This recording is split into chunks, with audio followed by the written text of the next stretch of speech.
Testing. Testing.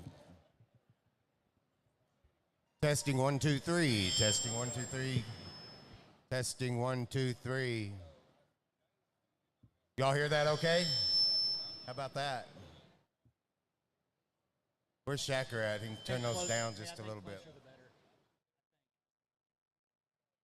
Testing 1 2 3. Testing 1 2 3 4 5 6 7 8. What's after 8? 9. 10,000.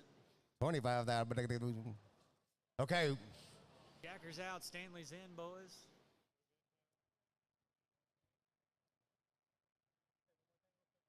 Testing 1 2 3 4 5 6 7 8.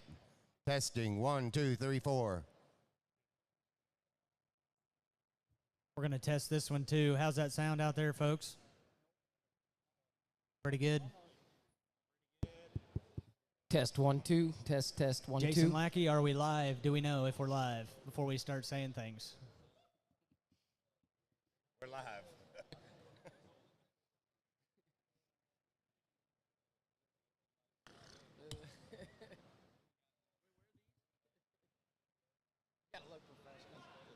Okay, here we go. Well, we'd like to welcome everyone to the preview of the Kings of the Hill Pig Sale this afternoon. To go over real quickly with you out there in internet land, or if you're here, the schedule for this afternoon. We're going to preview all the males. We have 145 males to offer tomorrow night. We're going to preview those first, and then after that, we will preview the gilts. The gilts will be previewed, and then following that, we're going to take about a 10-minute break, and then we will go directly into the gilt sale tonight. We're going to be selling 34 head of gilts tonight, and again, 145 males tomorrow. We're very happy to have you here. We're very happy to have the group of breeders that we have here. One excellent set. We went through a walkthrough today and really feel like we have an excellent set of girl and male pigs to offer you here this afternoon. Alongside me today to help me for the first half here is going to be Jordan Leatherman of Final Drive Genetics, and also Troy Sloan of AC Genetics, or Sloan Show Pigs. So we're happy to have both of those here to talk the pigs for us just a little bit this afternoon. The first guy that we have through here is going to be one of my good friends, Will Winter, Wintex Farms. If y'all will let them out. We have, we'll bring all three of those out just fine.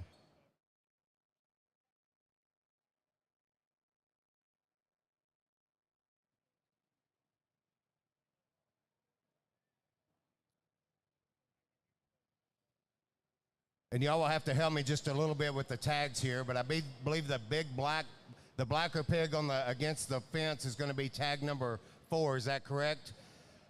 That's a 105-2 emotional damage on a Nomad sow. I had the opportunity to go over to Will's the other day, and we picked a few out that I'm indeed pleased with, and these are the kind of some of the top ends that he has in this particular group, and we're very glad to bring them. The other two is tag number 62 and 63. I believe 62 is the red one, and 63 is the off-belted one. Both of those are dirt bags. The red one is the red one would be out of the mother to raise a reserve grand there at Washington County the other day, and then the off-belted pig will be out of the mother of the light cross at San Antonio last year. So if you guys to the right and left of me here, if y'all want to talk just a little bit about them, we appreciate Will bringing this set to us. Well, thanks, Mark. And I know as a commentator here at these live sales, there's not much you can say that really interests anybody, just to be honest, because I know it sounds like a broken record every time somebody talks these things, because at the end of the day, they're all great ones, and they're all going to go on to win a show. And obviously, we know that's not the case, but we'll try to tell you the things that we see, and obviously people around ringside don't necessarily need me and Jordan's opinions, but at the same time, we're here to give credit where credit's due, and awesome way to get started here with a breeder that obviously has been a reckoning force, not only in Texas, but across the whole United States. He brings a trio in here, and I'm not going to talk every single pig tonight, but I think these three represent a ton of quality. Not only they're hairy, dense, and stout, but they offer a neat kind of look and rear legs that know how to go and are sound and flexible. Again, not going to go into too many details here. An awesome set of pigs in the back of the barn, and obviously Wintex has been at the forefront of this deal for a long, long time now. And anybody that raises these things or shows them knows how hard it is to do it on a consistent basis year in and year out. I think this firm has done as good as anybody across the country. Without a doubt, I'd agree and reiterate a little bit what Troy said, and obviously Will brings us an incredible trio. Actually, I was fortunate to judge that bear at Washington County there a few weeks ago, and he was a dang sure good one to compete. I know it's just a county fair, but obviously you drop him into a major stock show, he certainly would have been highly competitive at any of the Texas majors. I think the off-belted hog there, that one's Mama, and I'd say, obviously the big stout black one, he's really unique and dense, and then the other pair, they just look like have tremendous upside and feedability, and wouldn't expect anything less from the group there in West Texas there at Wintex. Okay, thank you very much. Thank you very much. I did want to say that I kind of said that wrong. The red one would be out of the mother of the champion lot cross there at San Antonio a couple of years ago, and then the black one was out of the mother of the one at Washington County. Coming in next will be Tres Amigos. I definitely had the opportunity. I just called Justin, and we visited about a week and a half ago, and I just flew up there, and I was very happy when I got there. I had the opportunity to see these pigs on the deck, and then I got to see them the other day, and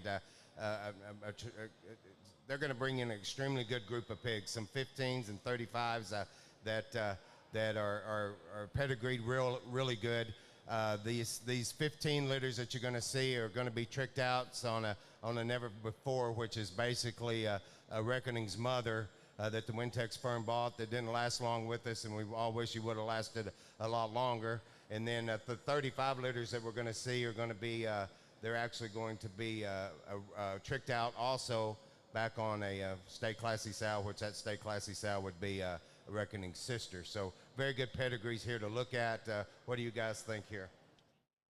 Well, I think, again, a firm that's just absolutely cutting us a wide swath here across not only the Midwest, but have some here in the state of Texas that have certainly created a lot of interest and excitement, and rightfully so. That 9 there that will be the closest to me, I believe that'll be their lead off. Obviously, that pig represents a ton of quality, a striking image with big bones and good pasterns. The other pig, I believe, would be lot 20 or 127, excuse me. Try to keep you guys followed along here and give you kind of a roadmap. But again, 9 is on the far side, 127 here. This trace group are not only awesome people that are very smart and well received and just do an awesome job, but man, their hogs have been very good. I know I texted Mark on the way down when I was looking at Facebook, and I said I just saw Tres Amigos pictures. I think we're going to turn around and go home because they have just an absolute incredible set, and I truly mean that. I know I started the opening speech here is we're going to call them all great ones, and they're going to go on to win shows. And honestly, we all know ringside that's not going to happen. That's just not how this deal works. But I can promise you this set is very good. They've put a lot of thought and process into what they've brought. They're very proud of them, and I can dang sure assure you that the quality is here. This is going to be number 9 and number 127. Okay.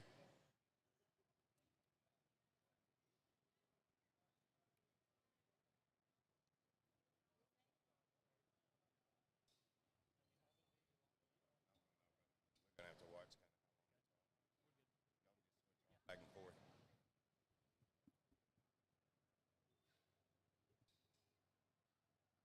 The next two in are another pair of 15s. We have number 70, the wide belt, and number 126 is the off belt. Another pair of 15s, Jordan. Troy said there, I mean, I'm actually pretty thankful that we moved from Indiana to Arkansas and don't have to run with these three guys as kids over the next 10, 15 years. What they're doing there up there in the Midwest and the program they're putting together, like Troy said, we see so many pictures of pigs on Facebook, and then when that ad posted up of the set they were bringing, it was they were bringing an incredible set. They were ready to rock and roll, and they looked like show pigs. Same can be said here. When you can bring 3 or 4 out of one litter, I think that bodes for the sow power laid into them and the feedability and upside, and these things certainly look like they got it. Again, that's tag number 70, the wide belt, and tag number 126, the off belt.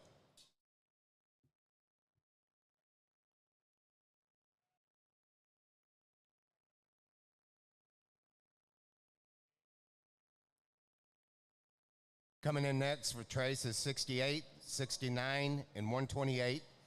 68 will be the chrome pig, 69 is the off belt, and then 128 will be the white-legged pig. So the 68 and 69, I believe, are both 35 litters. Is that correct? Those are the ones I was talking about that are actually tricked out on Reckoning Sister, which is a state classy sow. And then 128 is going to be a next play, which again is that the Kanoth pig. That's 29-8, tag number 128. Well, again, these guys are doing a great job, and I know we're going to sound like repetitive here, but I think they bring you 3 of them that not only represent balance and proportions and have the right kind of running gear, but they're blessed with just a little extra stoutness and the extras that it takes to not only compete anywhere, but especially compete at a Texas Major or OIE or whatever show you're looking for. I think these guys fit March extremely well. I didn't watch the whole preview earlier, and I know everybody's not here to hear my comments or thoughts, and I'm okay with that, but I did walk up late in the preview as we went opposite order as we are now as we did earlier, and man, these 3 hit me really, really hard. I think for pigs at this time and this stage of the game, they're immature, but they're stout. They're wide, but they're square. They're good looking, but they're still balanced, and everything fits together incredibly well. Man, these things are just very, very good in my opinion, and I know, like I said, I know it sounds like we're just going to say that about all of them, but I think these things are balanced, proportional looking, good looking, and like I said, have the extras. Awesome set that this crew's brought us, and like I said earlier, I know they take this very, very serious, and they didn't pick, they didn't choose these things, just go in there and pick them out one day. They put a lot of thought into it, and I can promise you when they left here last year, they started thinking about King of the Hill, and I think certainly the set that they brought represent that. Again, these tag numbers, the chrome one is 68, the off belt is 69, 128 is the one with white legs.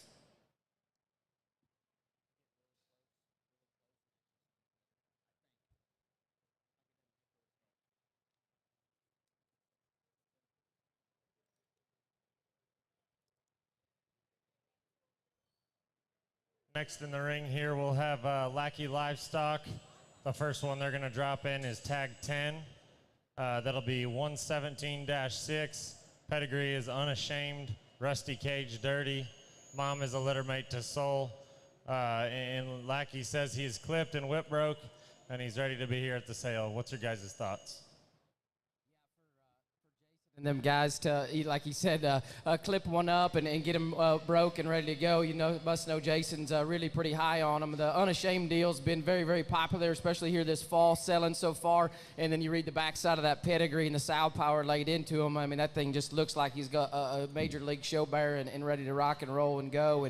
And so I think just pedigree aside and sow behind him and then the firm behind him, obviously what Jason and his crew have done is lights out and is basically second to none here over the last few years within this within the industry, and I'd say this rascal fits right in there in the mix with them. Again, tag 10 is the belted pig in the ring.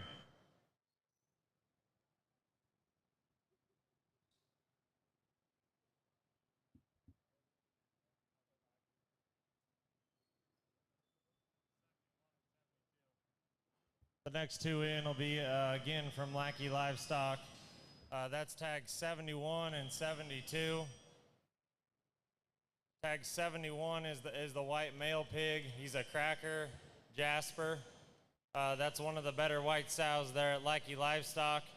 And then the red pig is going to be tag 72, 122-4. He's a Scuba Steve, 76.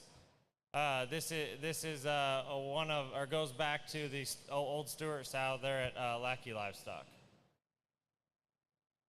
Well, Lackey's certainly done an awesome job, not only raising white ones, but red ones alike. And I think it's certainly interesting that we bring both of these out here together because over the last few years, not only in the red ring, but the Yorkshire pairing ring or whatever you want to call it, I think these guys have been a contributor, a major contributor, realistically, to both of those rings in terms of the success, that they've had and their showmen have had, their family has had.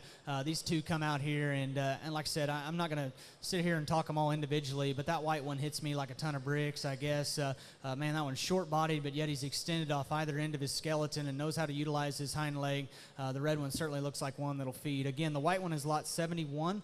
The Duroc there would be lot 72. A very, very good pair here from Lackey Livestock, and a firm that, like Jordan said, is cutting a wide swath, doing an incredible job, and responsible for a lot of the success happening here in Texas and a lot of other parts of the country as well.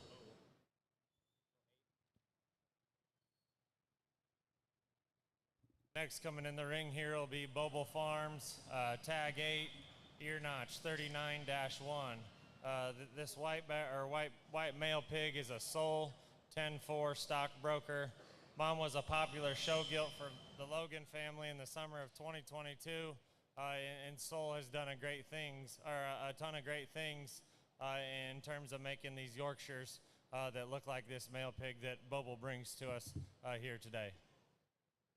Man, we try our best to make some of these solid whites, and then when Ben posted that video, the girls driving this one in the yard the other day, like I said, you see a lot of stuff on social media, and a lot of it just passed by, but that thing grabbed your attention in a hurry, and gets here and see him in person on hoof, and I mean, that thing's big league extras. I mean, he looks like a winning show bearer, but to make solid white ones and have what he's got back in the behind him, pedigree-wise, I think the bore possibility on this one as well, to keep them solid white. As you guys know, feeding these things and bluing out and making them, it can be tough to keep them solid white. So I think you get a touch of an elite level type of female behind there that can help keep solid white. I think you got to look at both aspects when they've got that kind of density, extras, and uniqueness.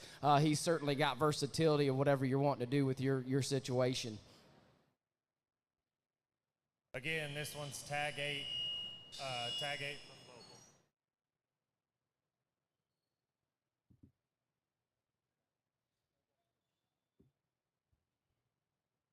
Next we have coming in the ring here will be Ogle, tag 129 and tag 74.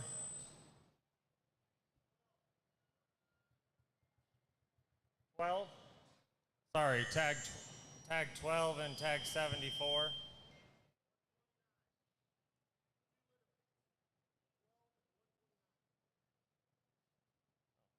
And 129. Well, a little confusion there on the tag numbers, and we apologize, but that's nothing to take away from the pigs. I would encourage everyone to focus in here. And Ogle comes, I believe it's his first time to Kings, and I had a good conversation with Brandon earlier, and a guy that I think is not only incredibly talented and passionate about the industry, but a guy that I consider a good buddy of mine, and I think just does an incredible job putting the hogs together.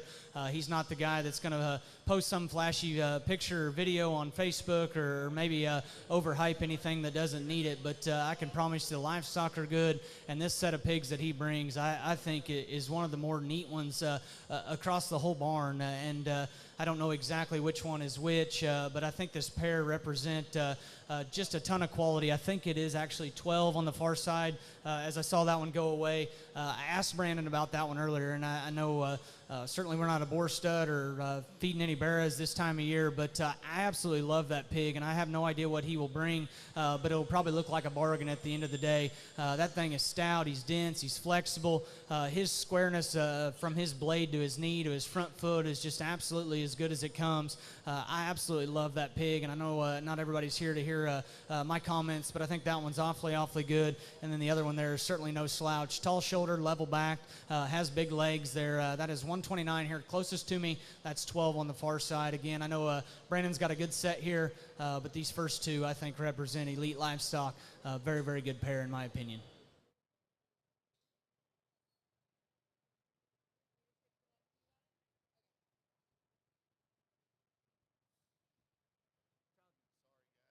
I just ran the 2 litter mates.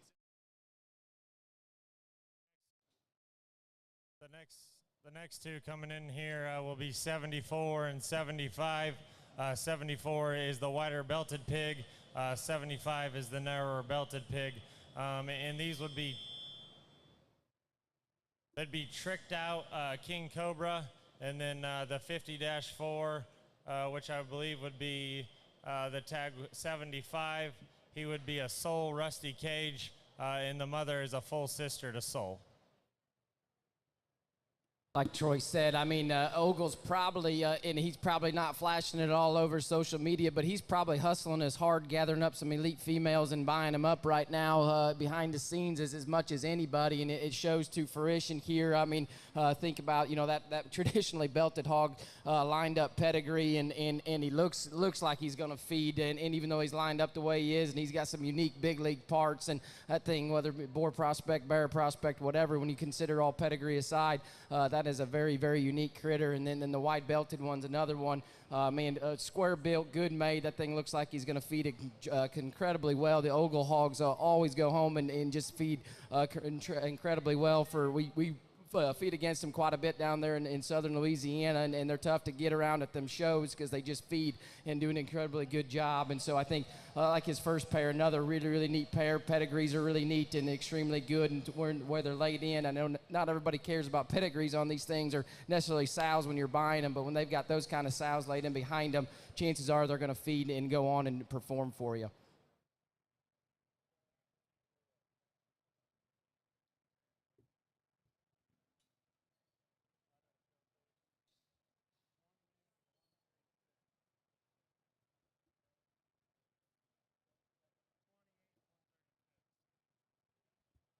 The next firm we'll have coming in here is Leto Show Pigs from Iowa, and they bring us 2 cross males here. Tag 28, his notch is 38-3. He's the half belted pig. That's a knock-knock on Secret Society. The mother of the 38s raised the champion Division I gilt at Kansas City 2 years ago. Then tag 136, which would be the chromed up barrow or male pig we got in the ring. He's a backdrop king size.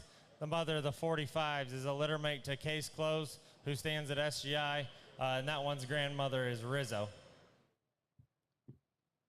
Well, again, King of the Hills always been known for elite breeders that have won stuff not only in Texas and within the Southwest and Oklahoma, but across the Midwest. And honestly, I don't know if there's been a breeder over the last 10 or 15 years or whatever a date you want to set that has just been more consistent in terms of not only winning in the Midwest, but the Southwest as well. And my hat's off to Leto and Nick and their entire crew there from Iowa. I think do just an incredible job putting together crosses and Durocs alike. And this pair comes out here. And like I said earlier, with some of those trace ones, these hogs are immature, but yet they have stoutness. Their balance is right. Their length of body is right. They look like hogs that'll feed. I can promise you these guys, like I said earlier on some other consigners, they put a lot of thought and process and you know, planning into coming to these events because they understand the importance of that.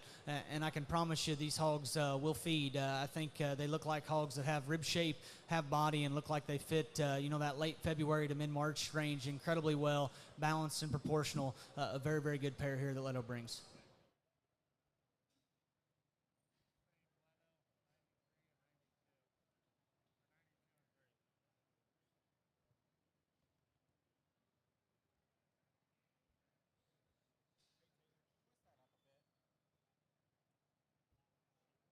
The next pair that Leto Show Pigs will drop in, a pair of Duroc male pigs, tag 92 and tag 93. That tag 92 is a 60-4, Bomb Squad 14 carat. That one's mother of the 60s was champion Duroc at the Exarban Stock Show that my family had the opportunity to drive, one that was very good for us. And then the 93, tag 93 would be cross the line piece by piece. The mother of the 59s was the champion Duroc Guild at the 21 Illinois State Fair, and her littermate Barrow was supreme overall, purebred, and third overall Barrow at the Iowa State Fair. I'm certainly, not a red expert by any means, but obviously what Ty and Nikki have done within this red breed here in a very, very short term, realistically, in a breed that's really a traditionalist type breed from some longtime breeders, they've done things in a big way, in a hurry, and are very, very influential in that. And like Troy said, regardless if it's here on the red program they've got going now or their crossbreds, I think growing up and kind of before we really started getting rolling into this thing, Leto's, every single year is at least a breed champion at one of the Texas majors or a piece of a breed divisions, and then certainly, as consistent as like Troy said, and what they get a piece of another one last year, and it's consistent of a program, and to me that means something. And then you talk about what they've done all over the country here with their red program recently. These things certainly look like elite level type of red hogs that certainly should go on and perform and do well for you at whatever you see fit that they need to land at. Again, that's tag 92 and 93, and just to jump off of Jordan, there was that big Exarban show in the Midwest. I know that crew had a really good go there. They had Supreme Champion Purebred Barrow with a red, and then Champion Duroc Gilt there. So certainly a firm that's on a tear in the Duroc breed.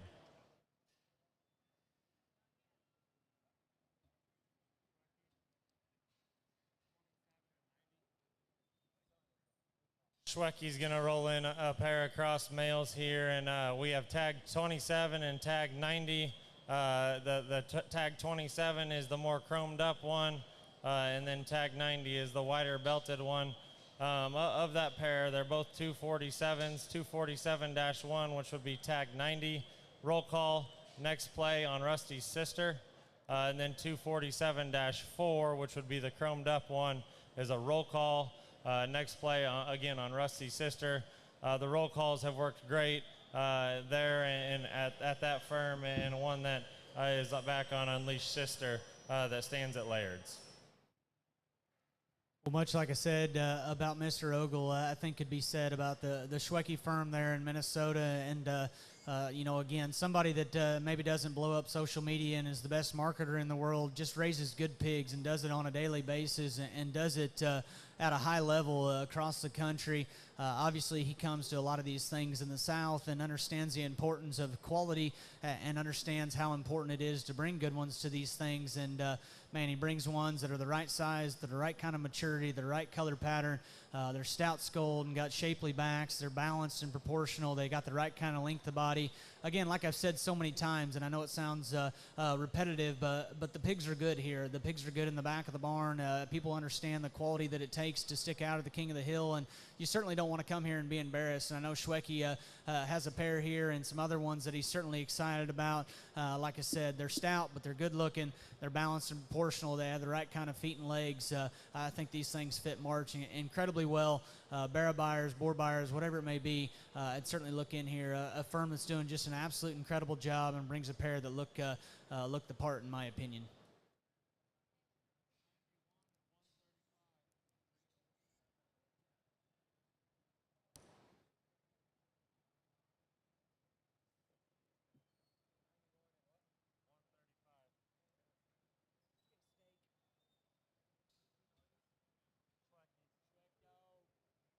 Schwecke rolls another pair in here of crossbred males, tag 91 and tag 135.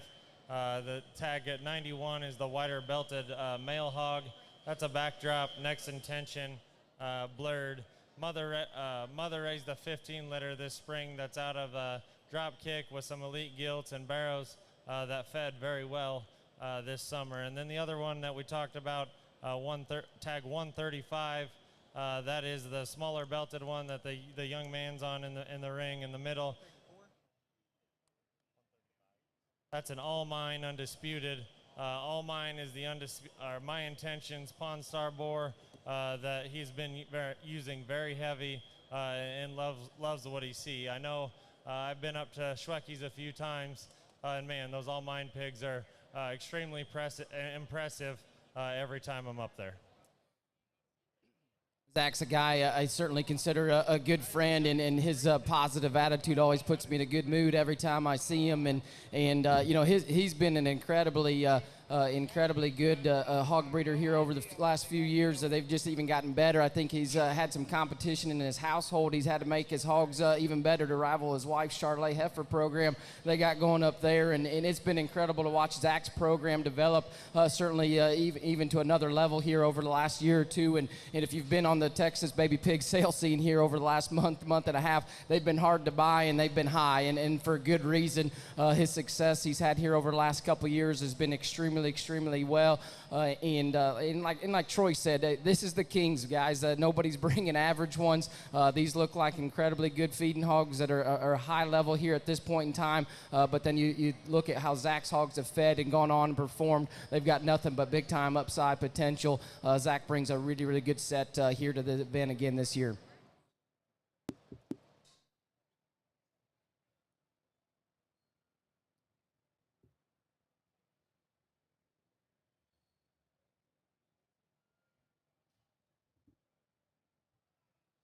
Next ones we'll have in here will be Savage Genetics. Tag 19 is the belted male hog that Bella's on there in the middle of the ring. That one is a no stranger. Get it on. The mother's a $10,000 PT that sold at PT, and had a multiple premium sale barrows there for that crew. And then the other one in the ring would be the off-belted pig, tag 82. That's a hero rock star. Comes from a very good sow that comes from Mike Schwab. Great show career in Colorado. Well, again, the quality runs deep, and we're going to run out of things to say. But, you know, just to hit on that 19, the belted bear there on my left, or the closest to the far side of the ring. I told someone earlier, and I know I'm certainly no expert, but I think these no strangers are big ring kind of pigs. I think long-term speaking, their maturity pattern, their strength of pasture, and their hind leg structure, and just their ability to go is really going to pay off and pay dividends in the long run. I think that pig makes an awesome big one when it's all said and done in late February, all the way to mid-March, OYE, Houston, whatever it may be. I certainly like that one a great deal. And then the broken belted pig would be a hero, and that's a boar that certainly has done just an awesome job there at not only Hofschulte's, but the guys that they've sent semen out to. Those pigs have had extras in terms of stoutness, look, and the proportions that they do have. I like that one's length of body and stoutness of skull incredibly well. Savage, a little newer to the game, maybe in relation to some of these other guys, but man, they're going to be hard to turn when it's all said and done because they're aggressive. I think, as Nick said, one of these is out of a higher dollar gilt purchase. They're not scared to buy the ones they need. Very, very good pair here.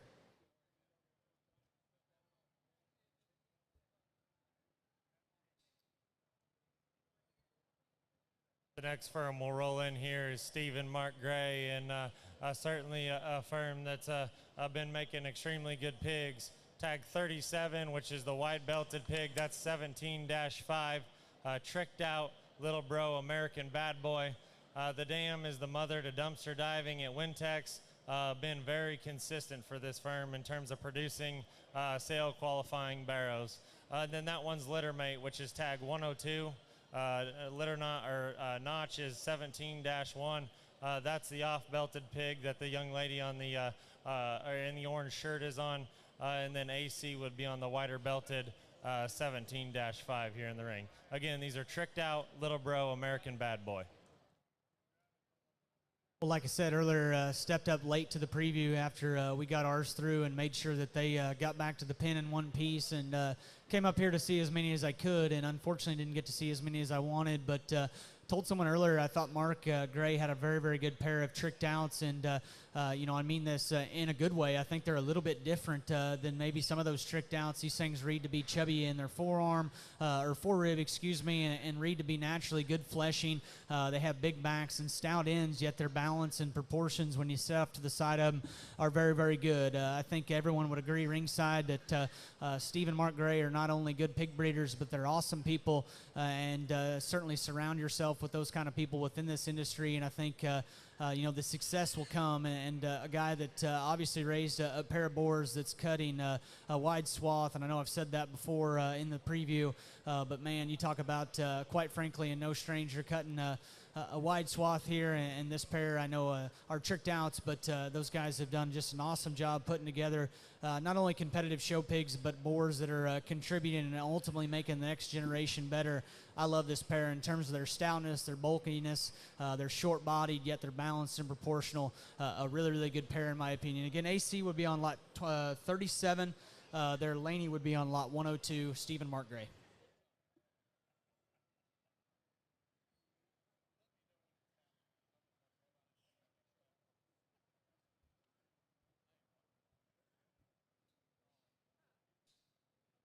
The next trio that will roll in here is JD's, and I know he showed up late, so bear with me as I read off of a text message just his notes on these pigs.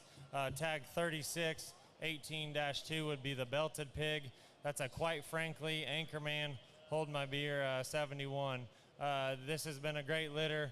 Males have averaged 6,000 to this point, with the best one being saved for King of the Hill, and you'll see him right here.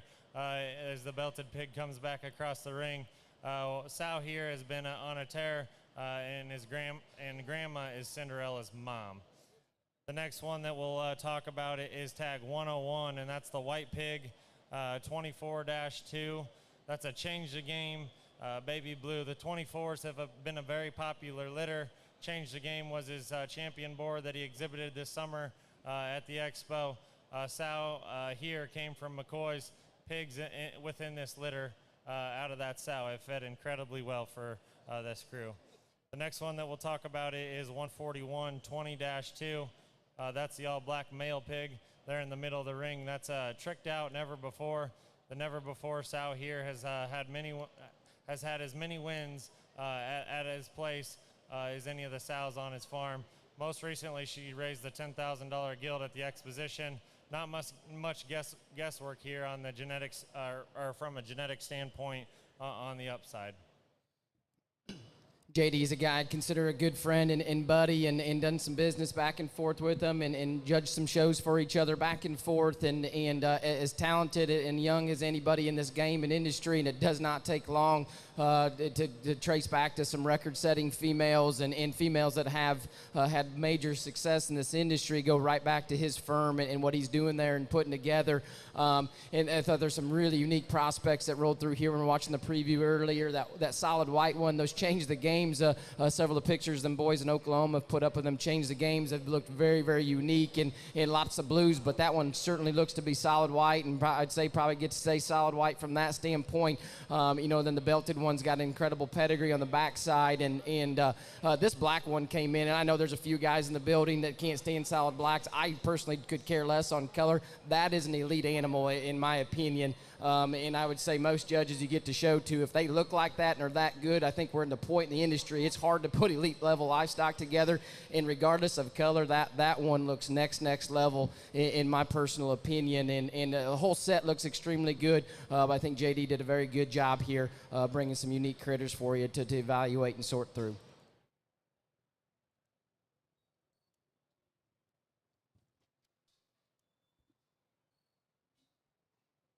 The next crew we'll roll in here is the CNC crew from there in Oklahoma.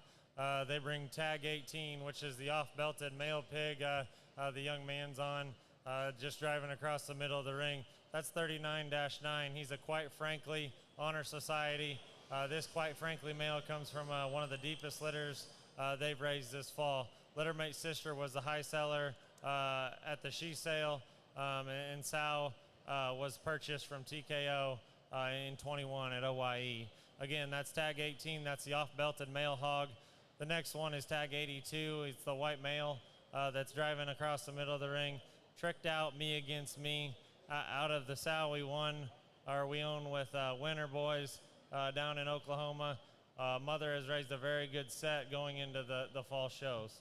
And then the other one that we'll have in the ring is the traditional belted pig, tag 132. That's all in the family. Cruel. Mother raised the grand market barrow at Exarban this last weekend for the Collard family which I thought that barrel was extremely good. I think all three of these have a extremely high upside. These three come in and maybe make you just stop for a minute and take a deep breath, because I think they offer the extras that it takes to be competitive on the big stage, and these things hit me like a ton of bricks, to be honest. Much like Justin hit that punching bag last night there at after hours there late at night last night. These things got extras in terms of foot size, their stoutness of forearm, skulls, and just rear bone read to be incredibly good in my opinion. They're hairy, they're stout, they're burly, and then when you step off to the side of them and evaluate them from a balance, build, and structure perspective, they certainly keep that in check. A crew that's doing just an absolute and incredible job.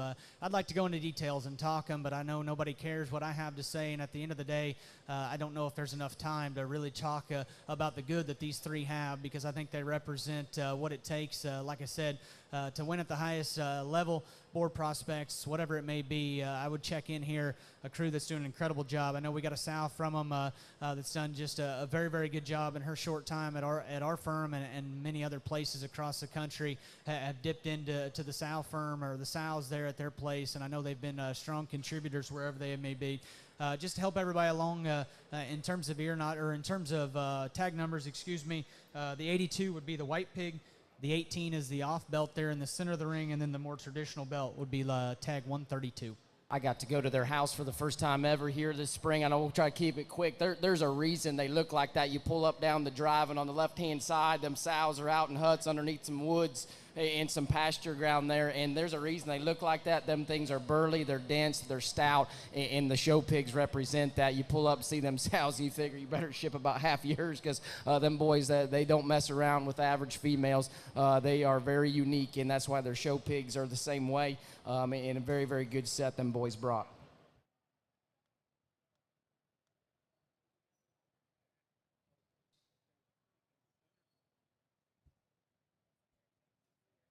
The next crew will drop in is the Hofschulte firm, and they bring us two male hogs here. Tag 48 is the off-belted pig that drives here with the young man drives with the maroon shirt. That's the Icon, no regret. The mother of this one is out of the Foundation Best Man sow at their farm. That one raised the Grand at Tulsa in 2017, the Grand at Enid in 2020. The mother here is also a mother of their herd boar at their farm. They call him Centerpiece. The one that the young lady's on with the orange shorts, that's tag 112, Hero Visionary. This one is a next episode's littermate sister, that sow is.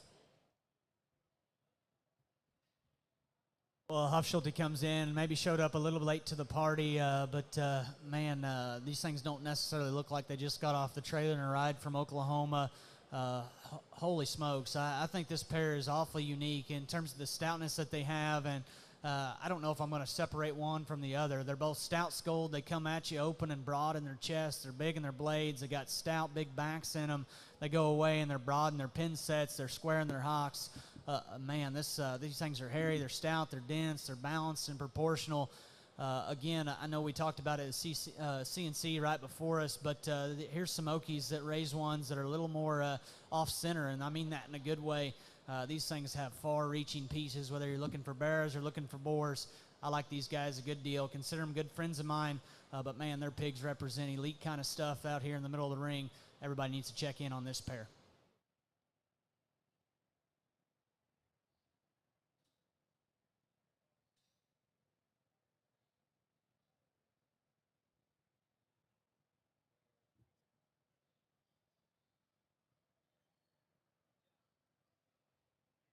The next pair we'll drop in here is Winter Livestock.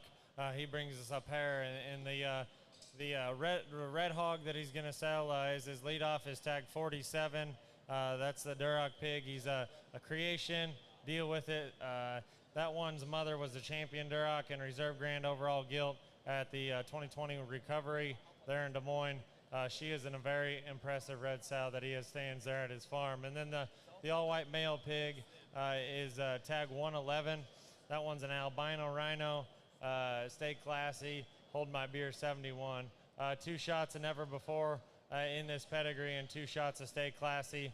Albino has yet to sire a belted or a calico.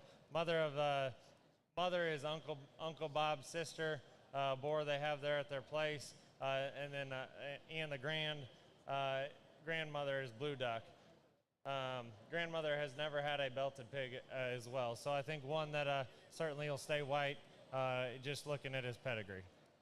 Well, Sam and Tanner have done just an absolutely probably as good as anybody job here, especially over the last couple of years of catapulting a program to a next level and in terms of size and numbers and certainly quality. That white one looks very, very intriguing and unique, and obviously size-wise, you've got some options of what you want to do there of keep intact or cut and go to some different shows and whatnot. And I love white ones and solid white ones. I said I don't know a lot about Durox, but that thing looks freaking good to me. I know them Creations won a whole lot this summer, and that thing's got a dense skull and big legs, and he looks built right. And I think a very, very elite pair that they bring to you to the table. And obviously, Tanner, I mean, talking to that guy, he'll be as up straight and honest with you on them things, and you just sit back and talk to him. And so if you get a chance to talk them and talk sows behind them and what their thoughts are on them, both of those things look very, very high end and very high quality.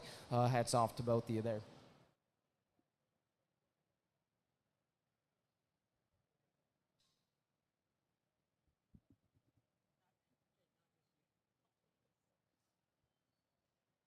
The next crew that we're going to drop in is Cale Boyson Show Pigs. Tag 46 is the white male pig. That's a Crickets. Easy does it. Down and dirty, dirty secret. The dam was champion Division 6 market gilt at the Iowa State Fair last year. The next one is the off-belted male pig. That's 43-3. He's a My Intention Steeltown. The dam of this one was a reserve grand at the Nebraska State Fair last year.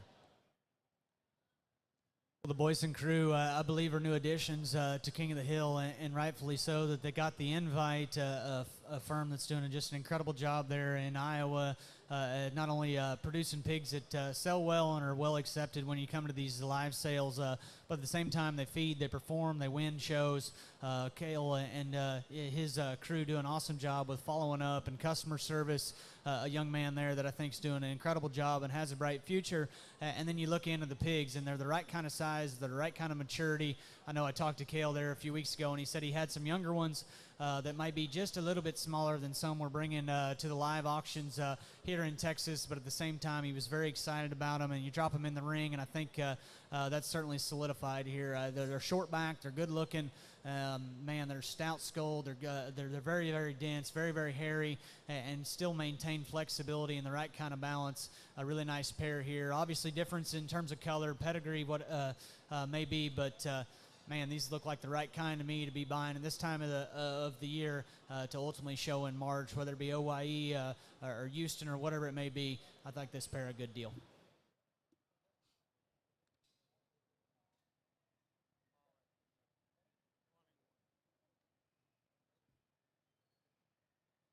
Next crew we're going to drop in here is Mullet, and they just bring us one male pig. I think one that's very good. He's tag 20, or notch 7-1.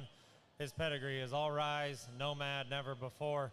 The mother of this one was the $33,000 OYE purchase they made last year.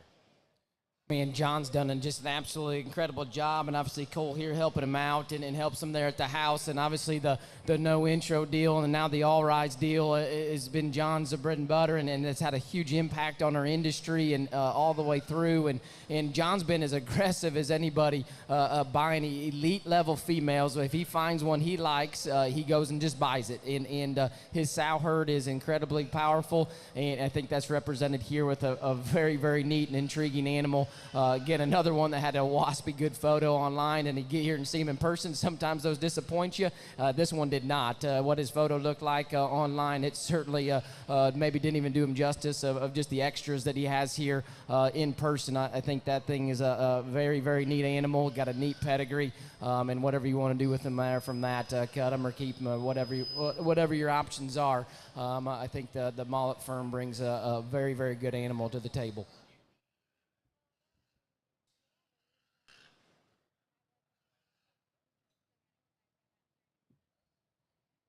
The next crew we'll drop in here is Goss Livestock. He's going to go ahead and lead off with that male pig. He's tagged 5. That one's a roll call, never before. That one at the Goss. That one's mom at the Goss Ranch. Is known as the mother of the Martin Barrow at the 2020 or last year's Indiana State Fair. The other one is the Burke male pig. That's tagged 64. He's an Eagle Scout, Scout's honor. That sow was grand at the Texas National and Reserve Burke at the Arizona National.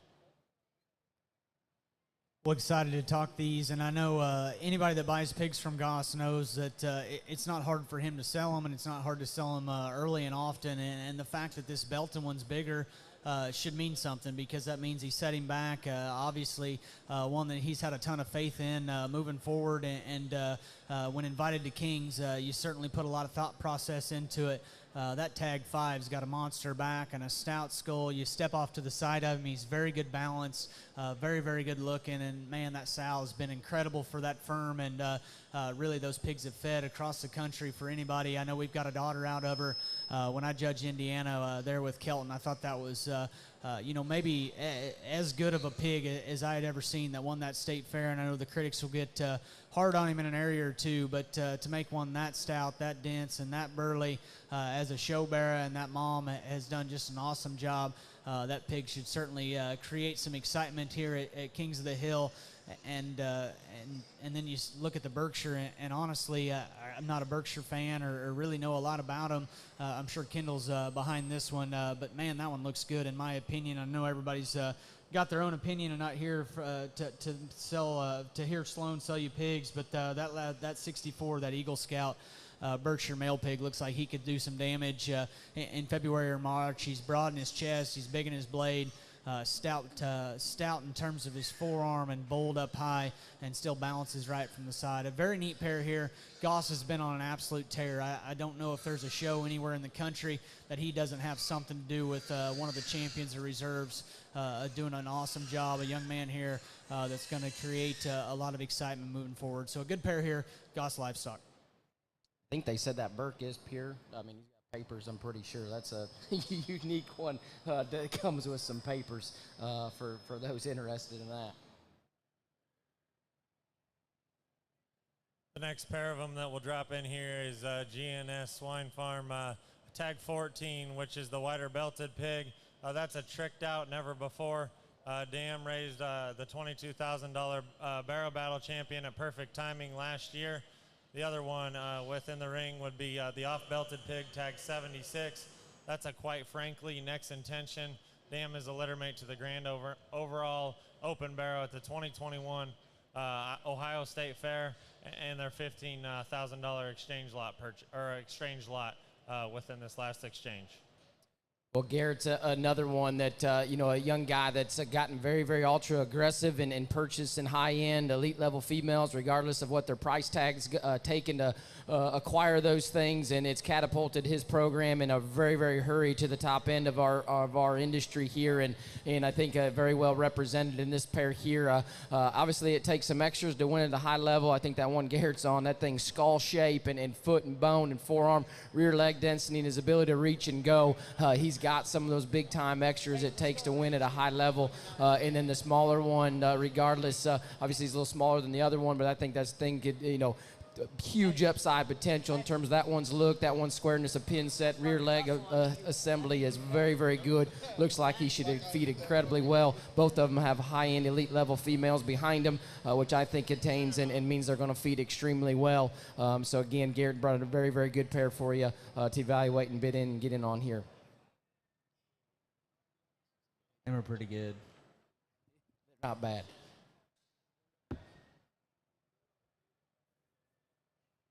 The next crew that will drop in here is Todd Byers.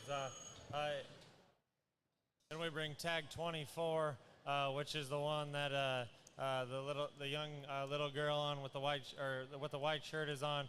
That's OnlyFans custom made. Sow would have been the perfect fits. Mate sister, intensely line-bred pedigree with perfect fit, being the sire of Only Focus. And then the other one that Peyton would be on would be tag 86. That's a perfect fit, overruled. The sow is Stella, full sibs to the Geyer gilt from 2 summers ago that wins all 3 major shows in the Midwest, and then another brother that was champion at Louisville, and another one that was 4th overall at Expo. So certainly a good pedigreed stuff looking on these. Well, these come in, and it's hard not to just focus on these because, you know, at a pig sale like this, there's lots of pigs that come through the ring, and there's lots of extracurricular activities going on, and it's easy to get a little sidetracked, but it's also very, very hard to not focus in when the quality ones like this come in of really any breed. And I know Byers, again, takes this sale very, very serious. He brought a boar pig here last year that's going to go on and be heard from, and Laird's would have bought and is doing a very, very nice job. He brings this pair in here, and as a Chester enthusiast and a guy that's got just a few, these certainly spark interest to me. They look like the right kind within the breed, or really any breed as far as that goes. That 24 pig, I believe, will be Todd's leadoff. That looks like a very, very good show pig in this guy's opinion. He is stout, he's short-bodied, yet he's extended. He's long-hipped and knows how to utilize his hind leg. He's got a neat kind of look up front with a stout skull. And then that 86 pig is certainly no slouch, and one that I'm sure Todd has a ton of faith in. He's level-backed, he's tall-shouldered, he's got big bones, and he's long and level out of his hip and utilizes his hind leg very efficiently and effectively out here. A very, very good pair, and if you follow the Chester thing at all, it's awfully, awfully hard to ignore the success and the amount of impact that the Byers firm has had within the breed. Man, they do a very, very good job. An awesome pair of Chester Bears here. Todd's been a dear friend of mine. I'll note real quick, I am not a Chester guy at all, but he was gracious enough for us to allow my son's first show pig to be a Chester gilt from him. I have never had a hog feed as good and easy as that one. If our crossbreds fed like that Chester has, I mean, it would be a whole lot easier to do this ball game. There's a reason I found out real quick why Todd's stuff is winning at a high level, because that thing has done all the right things with asking to do very, very little. And Todd's Chester program is next level without a doubt.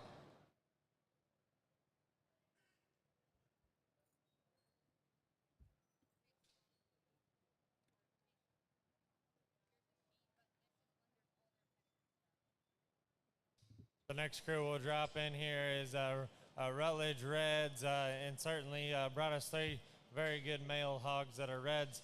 Tag 50, which is 6-1. That one is a Hero dunked on. And then the other 2 will be litter mates, 5-1 and 5-4, tag 114, tag 144. Those are title shot masterpiece. I believe the young man's on 114, young lady with the orange shorts is on 144. And then the young man in the brighter colored shirt, he's on tag 50.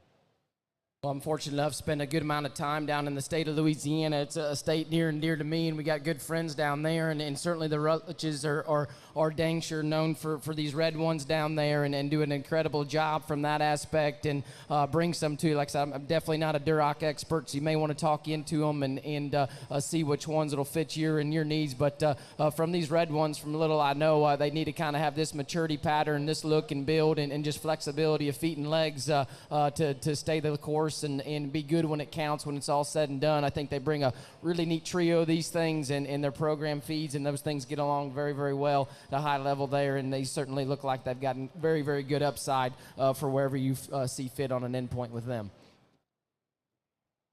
Again, here we have Rutledge Reds, tag 50, tag 114, and tag 144.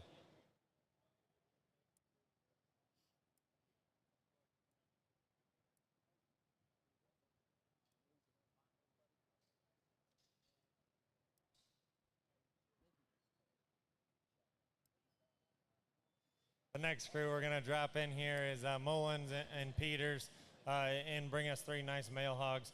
Tag 35 is 9-5. That's a 9-2. That one's quite frankly breaking rules. Mother was grand overall at the Indiana State Fair in 2021. She's the mother of Grey Goose at Premium Blend Genetics, and 3rd overall barrow at the Ohio State Fair this year. The next one that we'll talk about is tag 100. That'd be 6-10. That's a rightfully so kingpin, mother-raised division champion gilt at the NJSA Southeast Regional, and was a $10,000 or sold a $10,000 barrow last year in her first litter. Also, we have another 6 litter within here. That's the chromed up one, tag 140, 6-9. We'll bring this 3 in here, and 3 that certainly have a little extra size in relation to maybe some of the others that have come through. But as a boar buyer or a barra buyer, either one, that would make me feel good about it. It's awfully hard to hold them together at a baby pig stage, at this stage of the game, on this kind of size and mass and muscle. You study their pedigrees, and not only do those represent quality and should spark some interest, not only on the sire side in terms of elite kind of sires, but at the same time they've got sows that are proven. Mullins and Peters have done an awesome job in the Southeast, not only in the Southeast, but the Midwest, and then they come down to Texas and certainly create excitement and are competitive down here as well. You study these 3, and I think they're all broad, they're all wide, they're all stout. Yet you step off and study their profiles, and they offer look, they offer maturity, the right kind of maturity, extension, look up front. I think a trio that does a lot of things right and offer boar/barra potential. Very, very good trio here that the firm brings from Indiana.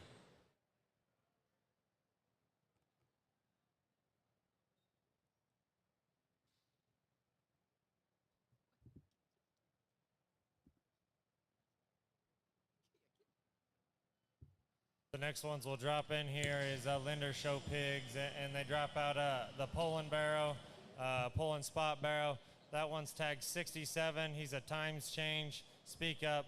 The sow comes from Sloan, is a baby pig purchase, and she herself was the champion at Houston and San Angelo. So that's the Poland or the Spot Barrow. And then the 2 belted barrows that we have in the ring. One is tag 6, one is tag 125. And both of those belted barrows are litter mates. Tag 6 is the one that Fallon is on driving across the ring. Tag 125 is the one that the young lady in the purple shorts is on. Those things are next. Shug. Well, Luke's a guy I certainly, he's younger than me, but I look up to for the program he's put together. I enjoy getting to go to his farm sales and even visiting the farm when you can and going through sows and things of that nature. And that Shug deal's been extremely good for him, and I know that's on the bottom side of those necks, but that's why it works, and those things look the way they do. They got those sows behind him, and Troy can talk the spotted one as that comes from his program, but those belted ones look elite level to me, and that kind of sow power. Then obviously, enough can be said about Next, not enough can be said about Next and what he's done, especially down here in this country, and similar deal in terms of pedigree of what's won, how the Necks have been bred on the bottom side. I think that's important. That Shug falls right in line of how those are connected and why that's working, and that's the why they look the way they do right there. Shape, muscle, build, look, skeletal correctness, look like they're going to be very elite level type of animals in the long run.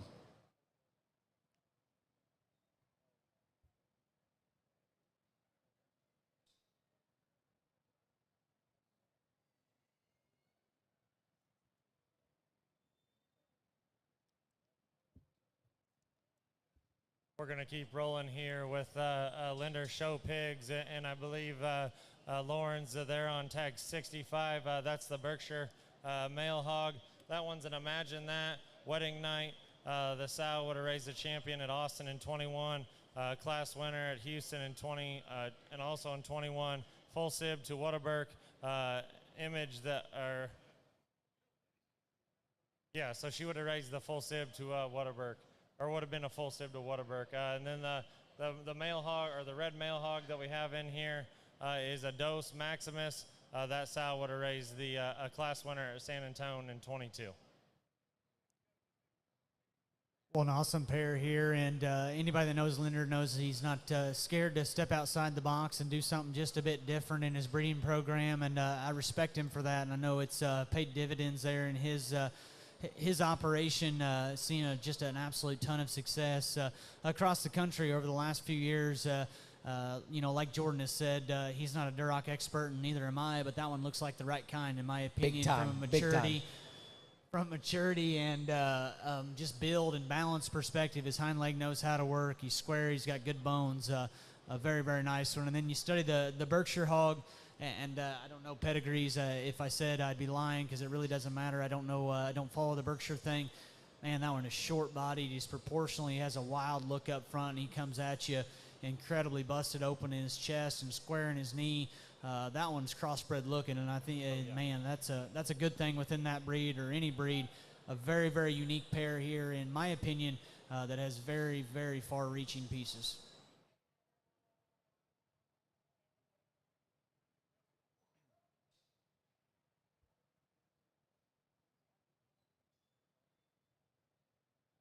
The next two will stay here with Linder Show Pigs, and it looks like Lauren's going to go ahead and be on tag 124.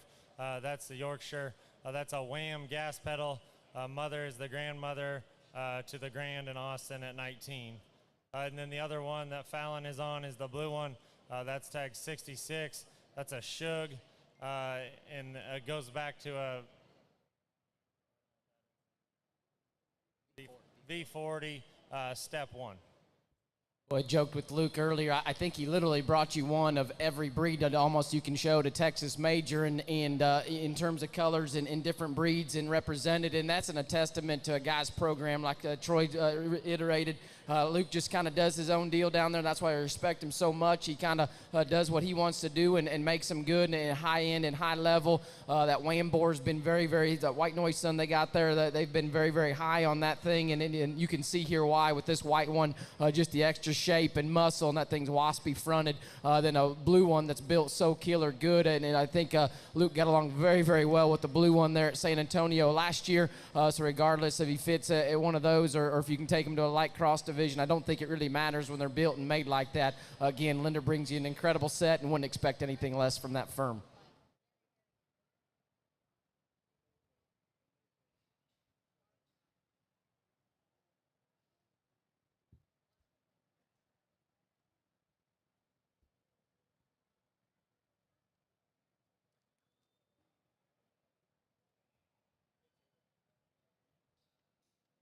The next ones we'll roll in here is High Point, and we have tag 30, which is the bigger belted male hog. We have tag 95, which is the half belt, and then we have the tag 138, that's the Duroc. Tag 138, his pedigree would be Crybaby Enforcer, and then the two male hogs will be both prime cuts. The bigger belted one would be a prime cut Cowboy. Mother is Geyer's Grand Champion crossbred at the Illinois State Fair. And then the smaller crossbred will be a prime cut Next Intention. Same mating as 4-4 and 4-8 as High Point. We bring this trio in, and maybe they don't fit together just in terms of cookie cutter like, and you got to kind of sort them off and study them as individuals because they're a little bit of difference in terms of shape and size and type and kind. But when you study them all as individuals, it's awfully hard to ignore the absolute extras that they do offer. That belted pig there in the middle of the ring, I believe, is lot 30. Correct me if I'm wrong. It is very, very hard for me to ignore his overwhelming just power and stoutness that he has. That thing's hind leg is absolutely gigantic. He's got hair just hanging off of him. He's shapely and big-backed. He's good-looking. He's the right kind of length of body. And then you study these other two, and like we've already said, certainly not Duroc experts, but that looks like the right kind, in my opinion, regardless of breed. Honestly, he's square built. He's got a good kind of hind leg. His maturity reads right. I think that one for, really late February to mid-March reads very, very good. And the broken belted pig, it's awfully, hard to ignore. Like I said earlier, his just overwhelming mass that he has on the top side of his skeleton. You step off to the side of him, he's still balanced and proportional. Again, these three are a little bit different in terms of shape and size and type and kind. But, man, these things offer some very, very unique things. And the High Point's been at it a long, long time. And to stay relevant within this business is awfully hard to do. And this firm has done it. Very, very neat trio here.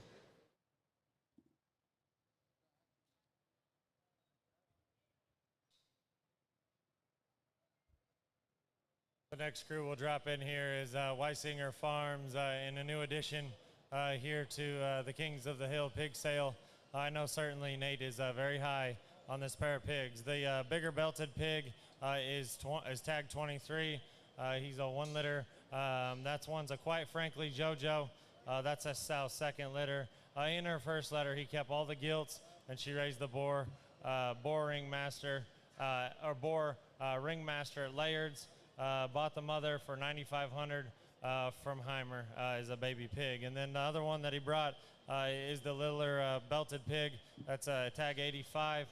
That one's a quite frankly hidden secret. Weissinger's one of my absolute favorite people in this deal. Just his personality, his happy-go-luckiness, and I think he walked into King's and we were joking with him.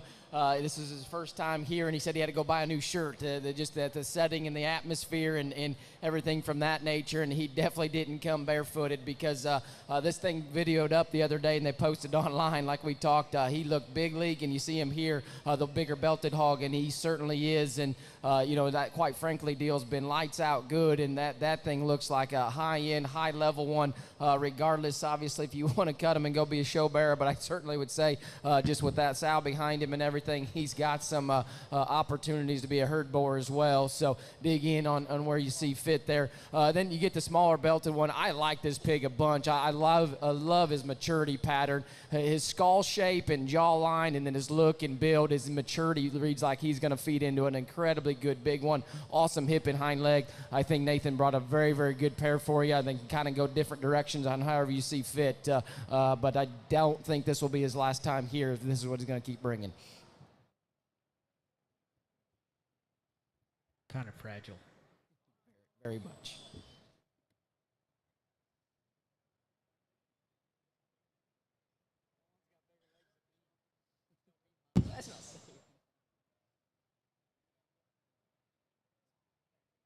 Hey, that one's bigger bone than me.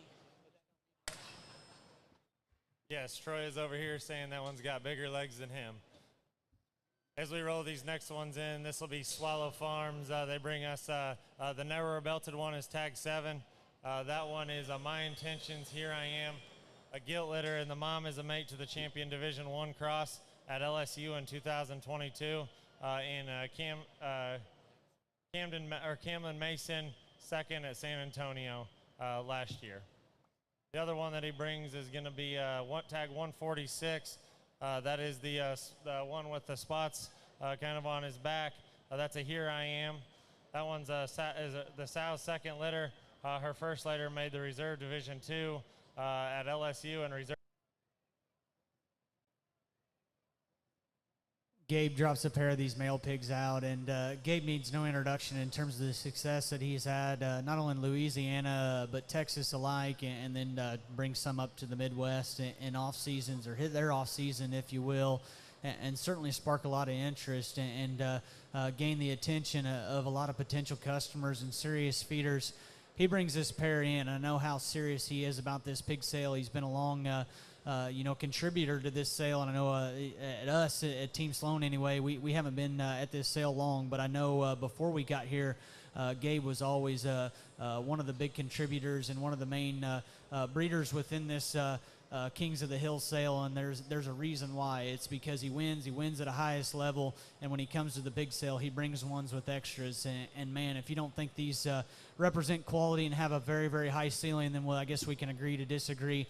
I walked up earlier, and like I said there earlier in the preview, I didn't get to see a ton of them earlier, but Gabe went after us there earlier, and I thought that lot 7 looked like one that had just an incredibly, incredibly high ceiling, and I truly mean that. That thing's bones are big, his look is crazy, is wide between his eyes, yet he's square in terms of his build. He's rectangular in his build. As he goes away, he's got the right kind of length of body. I told someone earlier, and I know there's a lot of people ringside that know a lot more about this deal than I do, but I still think that My Intention has the ability to make the one, and I mean the one is in the one we talk about for years to come. I think that thing is very, very good. And this pig is certainly no slouch here closest to me. 146. I love that one's length of body. He's got a big, big hind leg. Obviously, the Here I Am deal has been very, very successful for Gabe. He goes back and uses what has worked for him in the past, and I can truly, admire that, because I know a boar that's got just a little bit more age on him, but it's worked in his program. He's not scared to go back. That one represents elite kind of stuff and offers some pieces that are very, very hard to put together. Very, very neat pair here. My congratulations to Gabe and his crew.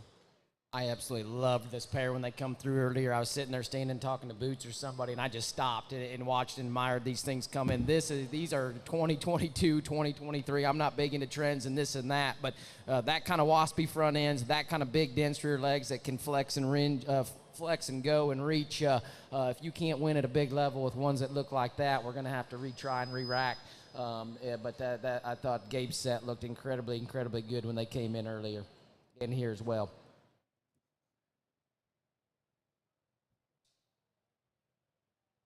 The next firm we'll drop in is Hilty, and I know he was away, so I kind of wrote down his notes, and we showed up here with 2 pigs, and I only have 1 pig on the notes. So tag 17 is the belted pig.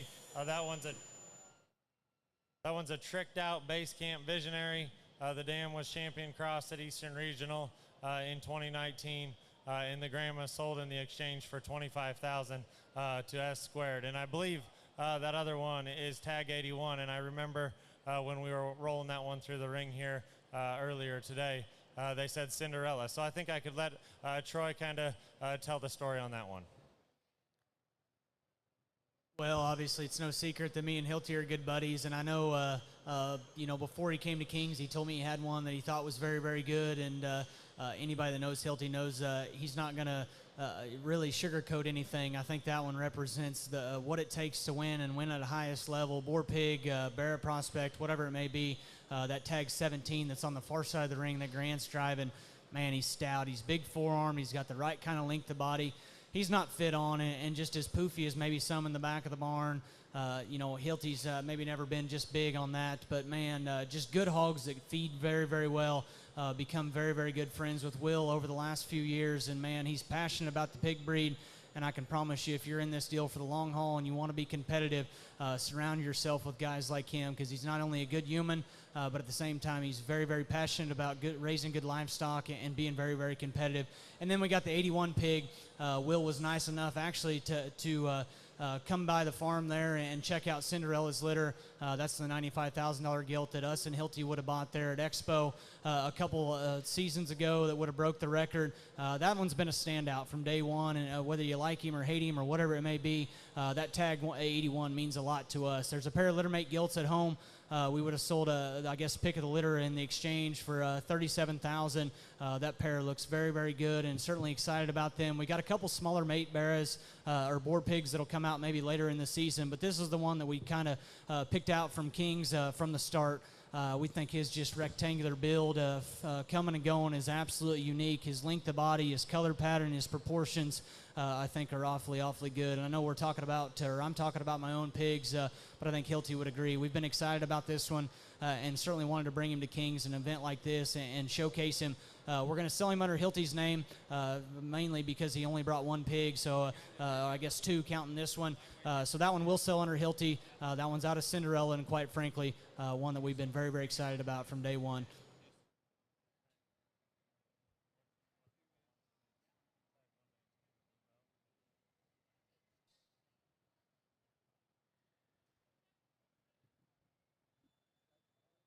The next pair will drop, or the next team will drop in here, I guess, is Team Sloan, and we bring a 119 and 118 here. That 119 is the blue belted one. That one is a no stranger lockdown. Sow raised the grand at the 2022 Iowa State Fair. I thought that one was extremely good there at the State Fair in Iowa. And then the other one is the belted male pig, tag 118. That one would be a tricked out kingpin. The sow was bronze at the 2021 OIE. Mother was the grand at Wisconsin State Fair in 2022.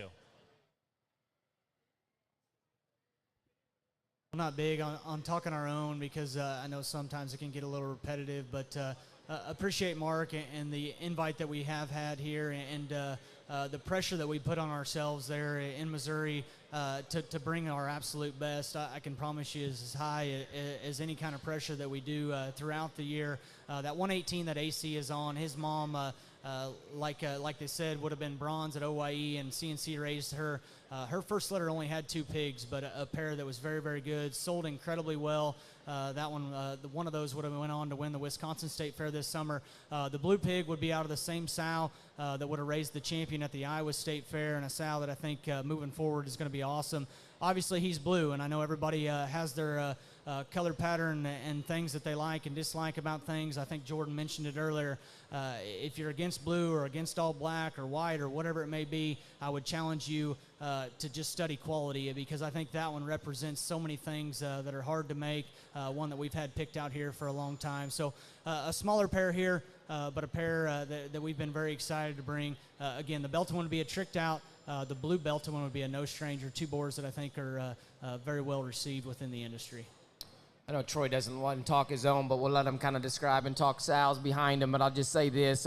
I really think the Sloan firm has set the standard amongst breeders to get hogs ready in from a marketing standpoint, from a work ethic standpoint, and getting those things positioned and in good homes and busting their tails. There may not be another firm in the country that's doing what AC and Troy and their crew at the house are doing.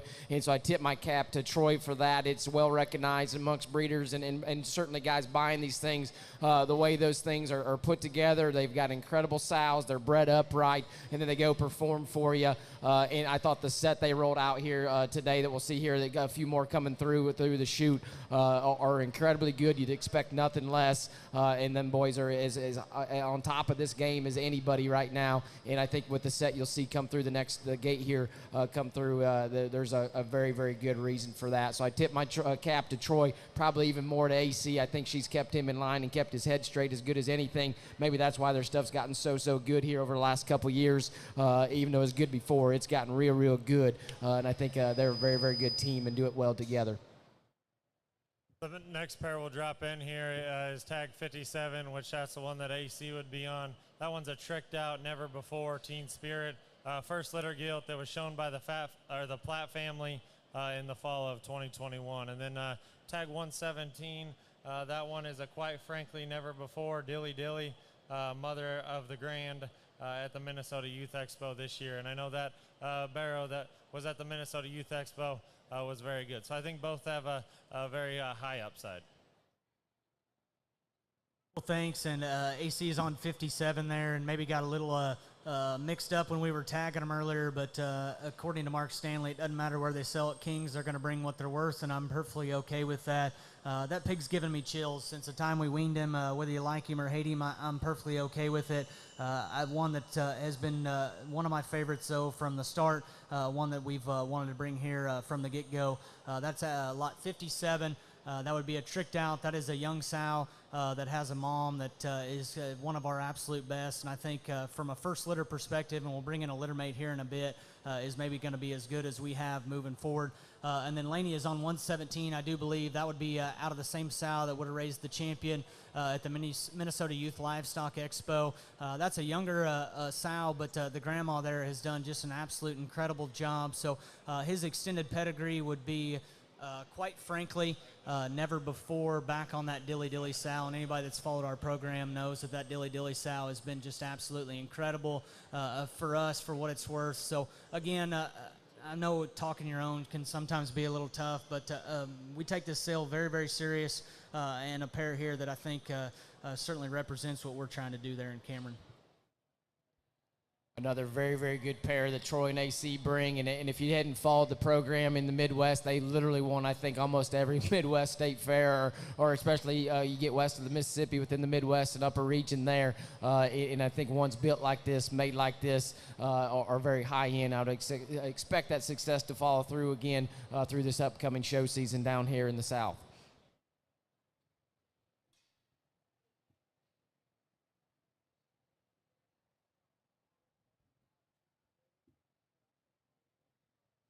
The next two that we'll roll in here is tag 2, which I believe is the one that AC would be on. That one's a tricked out, never before.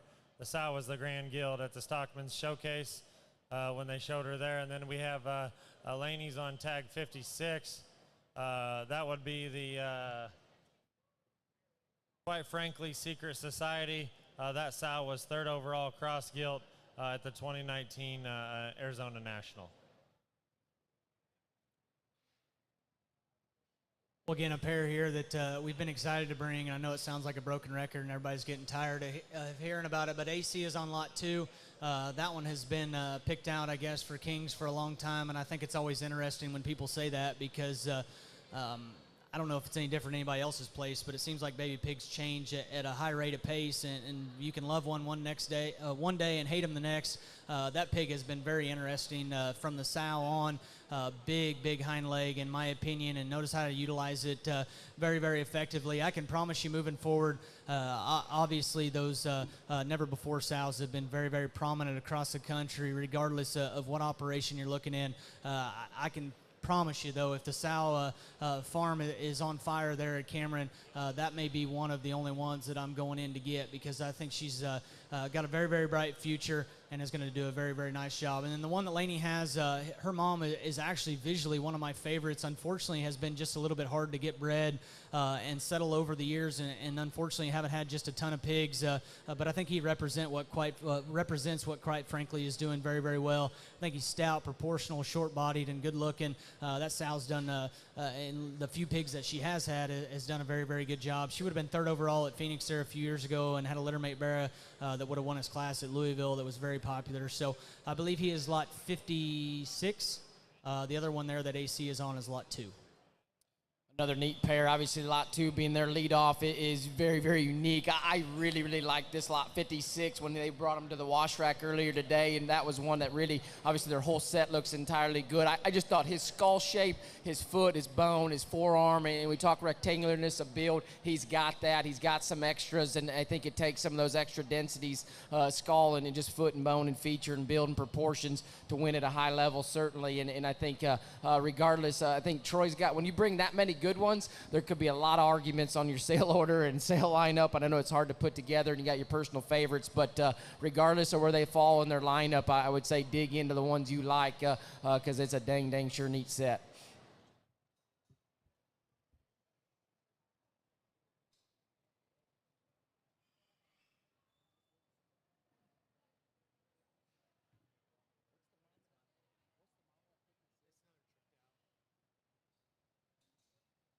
We got one more here from Troy, and he doesn't have this one written down on his sheet, so I'll go ahead and let him talk this one, and he can give you the tag number. Looks like that one's tag 58 as she drives across the ring.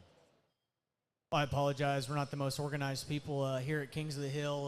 That would be 58, as he said, and one that certainly represents a little bit a different kind of look and the build that he does have. And I'm not telling you he's for everybody, but one that in the nursery and in the chip barn and really throughout every stage has been one that we thought was very, very unique. And like I said, I'm not telling you he's perfect or he's for everybody, but I can tell you out of every pig that we've ever brought to a Texas pig sale, that's the longest hipped, best hind-legged, wildest necked one that we've ever brought. And I think if he fleshes, and does the right things, I think could be a very, very nice bear. He would be a mate to the target-butted one in there that we had earlier. So this pig would be a tricked out. His mom would be a never-before first litter gilt.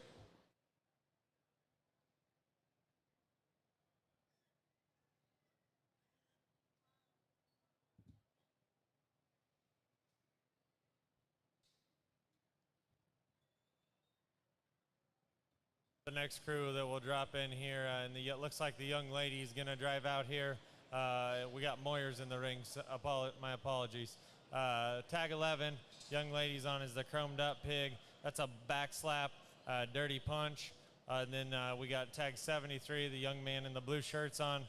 That's the belted pig, and that one is unashamed backdrop, best kept secret. Again, we got Moyers, a pair of them here in the ring now. When I lived in Indiana, I was just kind of a stone throw away from Ben and Andrews and got to visit there a whole lot more than I do now. I got to get there this summer. I love visiting with Ben, and if you know Ben and Andrew, they got a kind and a type, and that's what they like, and they win at a highlight at big shows. Again, this last winter they win a big one. And you can see that here in this pair that they bring. They've got extras. They've got the density. They got extra shape and muscle. They've got those extra quantitative qualities qualities it takes to win at a high level. You get them in your home and get them on feed and keep them where they need to be at. Those boys have done an incredible job. Their hogs have been hard to buy because they've been very, very well received and high end and high priced. Again, we talked the Unashamed deal's been good for them here and the way they're built and put together. And the back slap, whole backdrop thing and all that line there has won at a high clip, won very, very a bunch last winter. Again, very, very unique pair, very, very neat pair. Them boys there in Weissinger are doing an incredible job, and they continue to do. They've been as consistent as anybody, across the page for the last 10, 12, 15 years, however long it's been. We've talked that with a few firms, and these were another one. Them boys could fit right into that equation as well. Well, I know the preview is getting a little long-winded, and I would just encourage everybody to stay focused, and we can go ahead and drop those out. There's nothing I'm going to say that you guys can't see. Obviously, those are stout and very, very good show pigs from a firm that's winning at a high rate. But I would encourage everybody to stay focused. I know it's long, and me and Jordan are probably getting you guys are probably getting tired of hearing us, and that's okay. But I would encourage everybody to stay focused. I think the quality and the depth is absolutely unreal. And I think one of the toughest things to do within this industry is to get them bought. And that's ultimately what we're all here for, is to get them sold and get them bought. And I would encourage everybody to stay hooked up and stay focused. I think the quality runs deep, and I certainly wouldn't want to get sidetracked here, because I think there's going to be some pigs on down the sale line, regardless of who they are, whose they are. They're going to be very, very good and represent quality. I will say, I believe we're going to run all the males through. For those of you guys just tuning in, maybe we're going to run the females here later, right after the males, which will actually be here pretty soon, and then we're going to have the gilt sale right after that preview.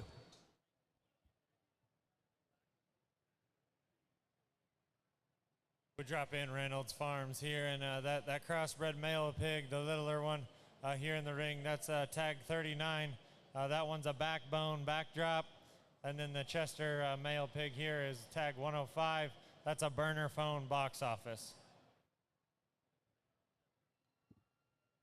Well, Reynolds, another guy that's just a good human being and really enjoys and is very passionate about raising good livestock. And like I said earlier, I think as a show pig buyer, whether it's boars or gilts or barrows or whatever it may be, if you surround yourself with those kind of breeders, I think you'll always find success, whether it means at the backdrop or learning something along the way.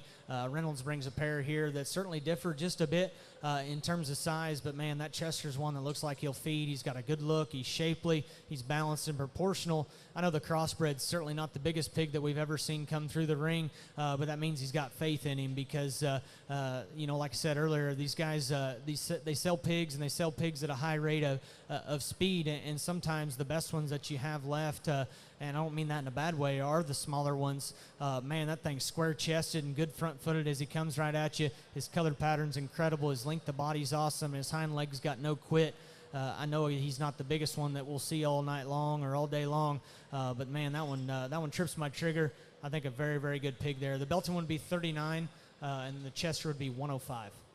I know we're getting caught up in buying these things older and older and earlier, but March on the calendar is a very, very long way away, and that is a very, very neat little one right there that I think reads, middle of March all day, no problem. That's a dang neat show pig.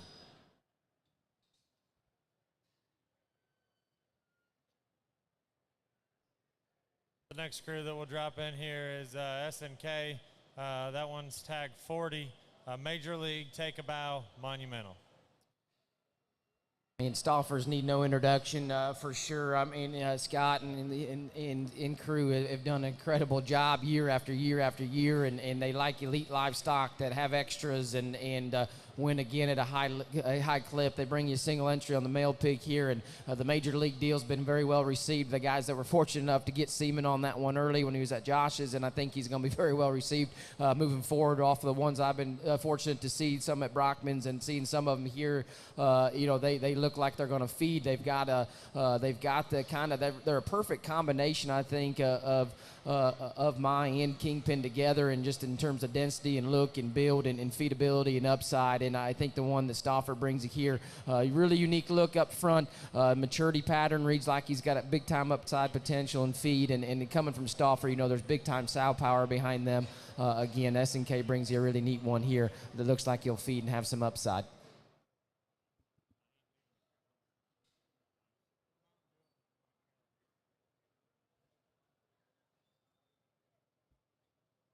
The next ones we'll roll in here is Betticker Farms, and I know Bryce is certainly one of the younger ones in the game, but I think he drops into a really nice male pigs.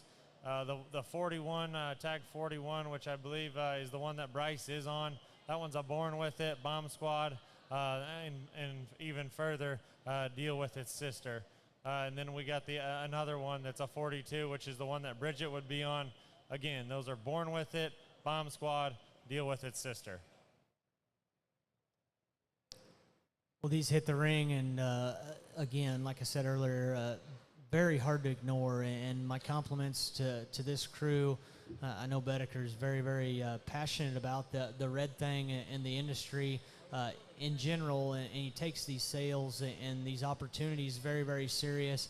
One of the great young minds in this business, in my opinion, and the ceiling's very, very high, if you will, on this pair, and not only this pair, but this program. 41 and 106 here. I'm no Duroc expert, and I know nobody's looking for my opinion. These look like the kind, though, that will work, in my opinion. I don't know if it really matters what breed they are. They're balanced, they're proportional, they're great looking, they're good on their pasterns, their hind legs know how to work. I know he posted on Facebook, and we've talked about that a lot, that you know, we can put a lot of stuff on Facebook as breeders and show pig enthusiasts, and when they show up, sometimes they maybe don't mirror quite what you said or what the picture looks like. There's no exception here. This is not the case. These are good. They look like they're going to feed. They look like they're going to be very, very competitive, and listening to the pedigrees, they've got it to back it up. So a very, very good pair of Durocs, and I know maybe to some we're getting just a little bit later within the buying season. For what I know about Durocs, they know how to grow, they know how to eat, and they know how to consume. These look like the perfect kind to fit a Texas Major, OYE, or whatever it may be. Very, very good pair here.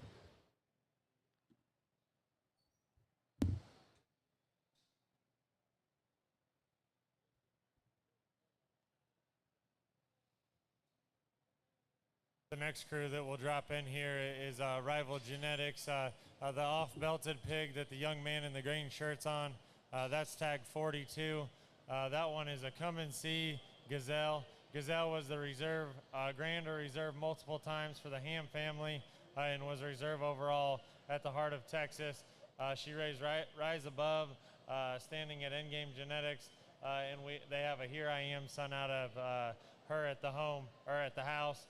Kiss My Sock sow, raised a Primo, that litter that they've sold very well in the last 2 years. And then we got a tag 107, which is the Yorkshire appearing one. That one is a Major League, no doubt, Springsteen, no doubt sow, raised Avery's third overall at the Dark Cross at Kerrville in 2022. That sold for $8,500. Springsteen sow is the mother to the 30-5 at Brockman's. And then the other one that we have in here, the belted, or the maybe not the traditional belted one, I guess the littlest one, predominantly black one, is 143. That one's a Here I Am, Venom, Reroutes, litter mate. That one's a second litter sow. In her first litter, she raised a couple sale-making barrows at Houston.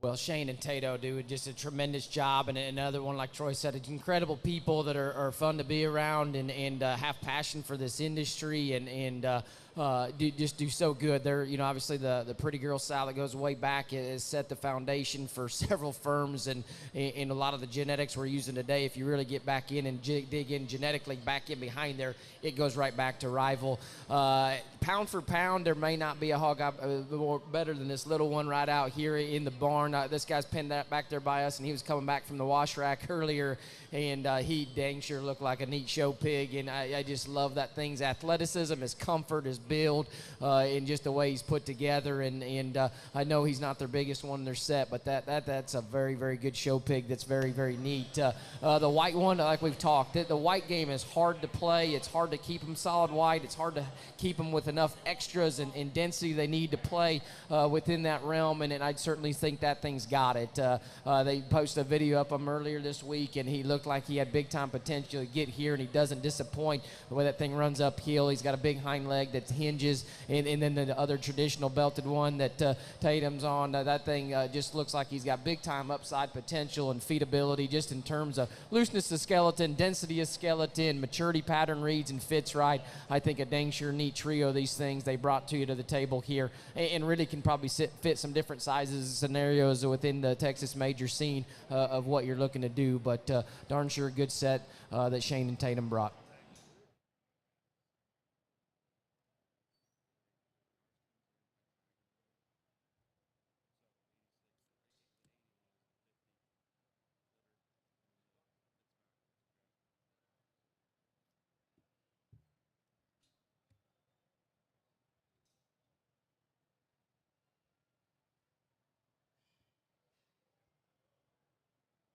Looks like we got a Flatland Genetics in here, and they bring a pair of them to us. Looks like tag 49 is the one that Ben would be on, and then tag 113 is the one that the Carson boys on, and a very good pair of them. The one is a tricked out 271-11, which she's a visionary full strut. Dam is a $27,000 purchase from Heimer Hampshires, raised in 2020. Raised the reserve grand at Barrow at San Antone. And then the other one is a sidekick, kind of big deal, little bro. First time gilt litter. Sidekick is a Hero Wedding Night bred by Hoff Schulte, and they own that boar with Top Cut. I know Leatherman said it a couple times, but as we've worked through these breeders, he's talked about guys that aren't scared to go out there and spend a little money and go out on the limb and do what it takes to get to the next level. I think this Flatland crew is an example of that. Not only the ones that they've rounded up, but the ones that they've kept and generated there at their own place. Man, they're starting to really, really hit their stride. And these pair come out, and again, somebody that doesn't take this lightly. They understand the importance and what it takes to stick out at the Kings of the Hill. These things come in, and they're stout, they're burly, they're hairy, they're dense. They do the right things and have the right, kind of unique pieces that it takes. Whether you're looking for to win a Barra show or working to make the next board prospect or make the next board prospect to sell semen on. These things are the right kind of color. They're hairy, they're dense, they're stout, they're dark. They do a lot of things right. Flatland is going to be heard from moving forward. They've been heard from in the past, but I think the next few years here with these guys is going to be awfully, awfully good with the females that they have laying back in them. Very, very neat pair here that offer far-reaching pieces, in my opinion.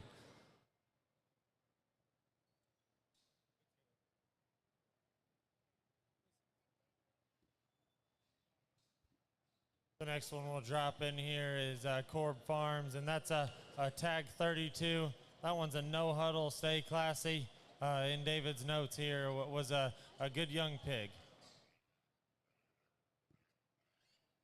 Well, thanks, David, for the information there that we have, and really, really appreciate that. If anybody has any questions on this pig, I would encourage you to call David.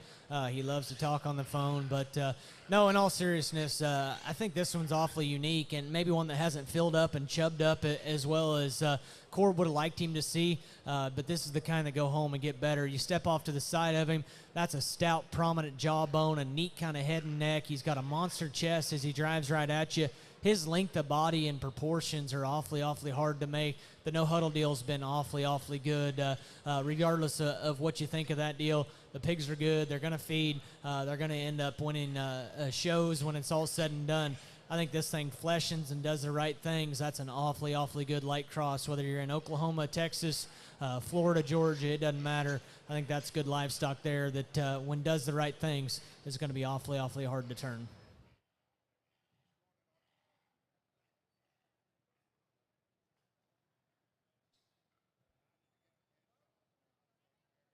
The next crew we'll roll in here is a Tibbetts, and brings us a pair of them here in the first group.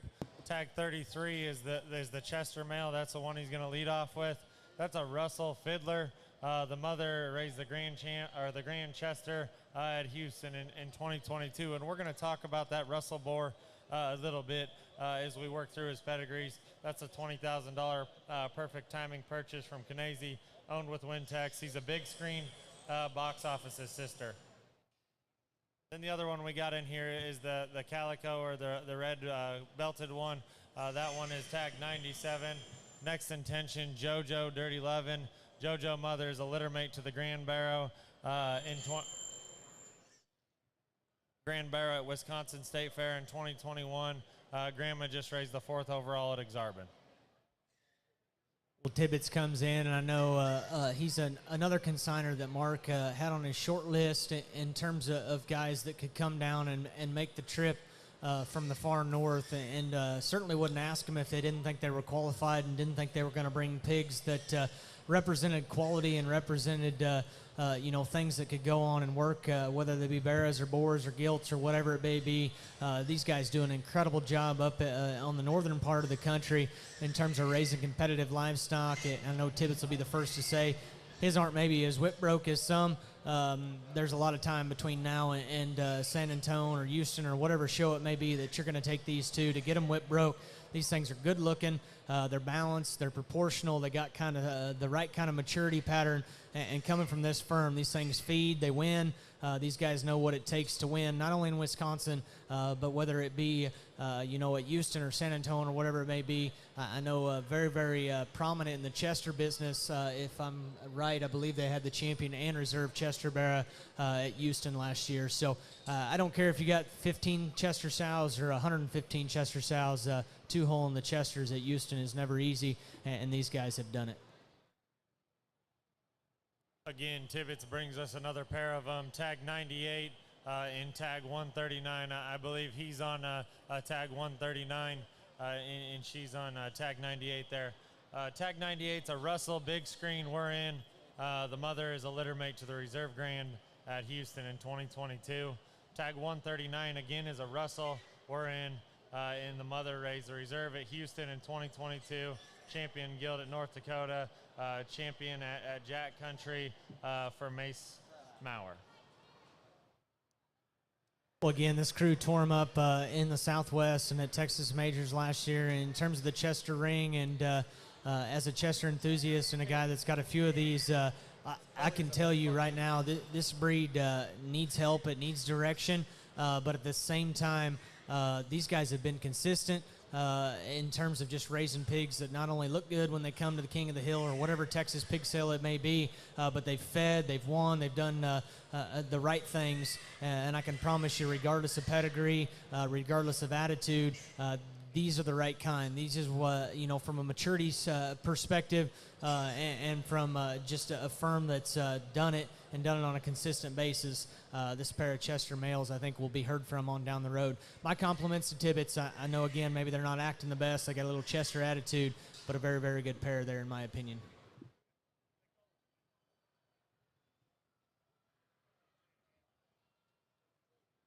The next firm we'll drop in here is True Genetics. That's a tag 34. Tag 34 and tag 99. 34 is a back it up, next intention. First male pigs offered that are sired by Back It Up. The $80,000 boar pig raised by Team Sloan sold at 2021. Perfect timing. Mom is a 38-liter sow from Hilty, part of the $100,000 38-liter from the spring of 2021. And that tag 99 is a Back It Up, next intention. Both of these are litter mates. So look in here as they drive them across the ring.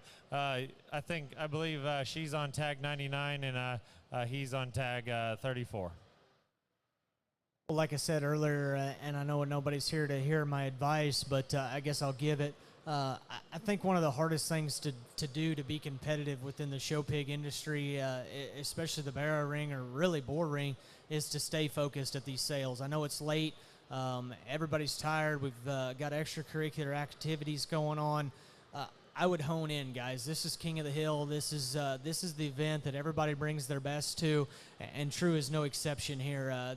This pair really, really gets me excited. And I don't just say that because one of them is out of the board that they bought from us. But if you can't appreciate the quality, the stoutness, and the uniqueness that this pair has when they walk in the ring, I don't care if they're the first ones in the ring or the last ones in the ring tomorrow. These things are good, and I truly, truly mean that. And I know not everybody's going to listen, but I'm perfectly okay with that. They come at you and they're broad and they're square and good in their chest. They leave you and they're square and they're consistent and they're step from behind. They're bold and broad up high, and they do the right things in terms of stoutness of feature in relation to the extension that they have and the maturity that they have. I know this crew has been very, very excited about the back-it-ups, and that one there coming at me certainly represents very, very hard to do things. I can't imagine he would not be very, very popular tomorrow. That is lot 34, and then the other one would be lot, help me out here, 99.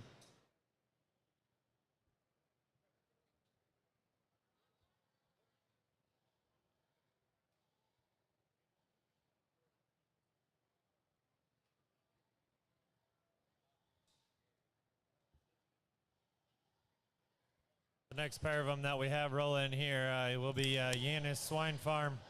Looks like that Chester is tagged 31.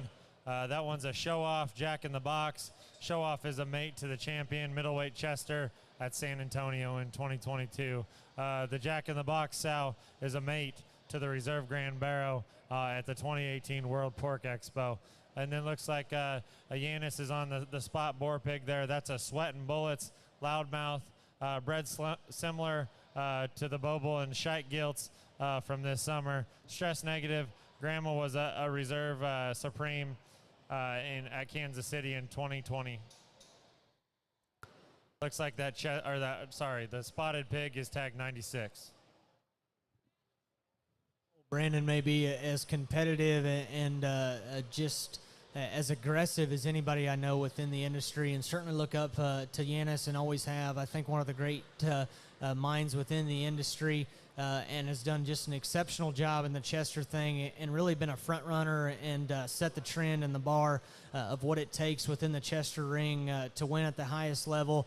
I think some of the most unique, most out there Chester pigs that I've ever seen in my life have all come from Brandon, and our crew there in Missouri has had been fortunate to feed a couple of them over the years from him and stayed in contact with him.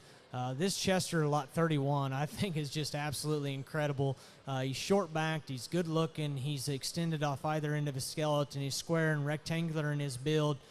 That is just a very, very good Chester male pig, in my opinion. And then you look at the spot and you're like, well, what's wrong with him? Man, that one's wide-chested. He's bold and broad up high. He's wide and square when you get in behind him. We got a few of those spots at home, and, man, this Yanis crew really intimidates me. I think he's about to just pass everybody within the spotted breed, to be completely honest. I thought some of the best 2 or 3 spotted hogs within the whole country, within the Midwest, I guess, if you will. Expo, Springfield, Louisville, got the opportunity to go to all 3 of those. All come from Yanis, pigs that were very, very unique. I know within the write-up, that one says he's bred very similar to the Boble Gilt. I would have loved to buy that one. I did not have enough money or really the opportunity to do it, or else I would have, because I thought she was absolutely incredible. I believe top 5 overall at all 3 national shows, and rightfully so. A very, very good pair here. Like I said, Yanis is doing an awesome job, can read them as good as anybody, and brings a pair out here that he knows that he believes in, and he knows what it takes to win at the highest level. That's exactly what this pair is.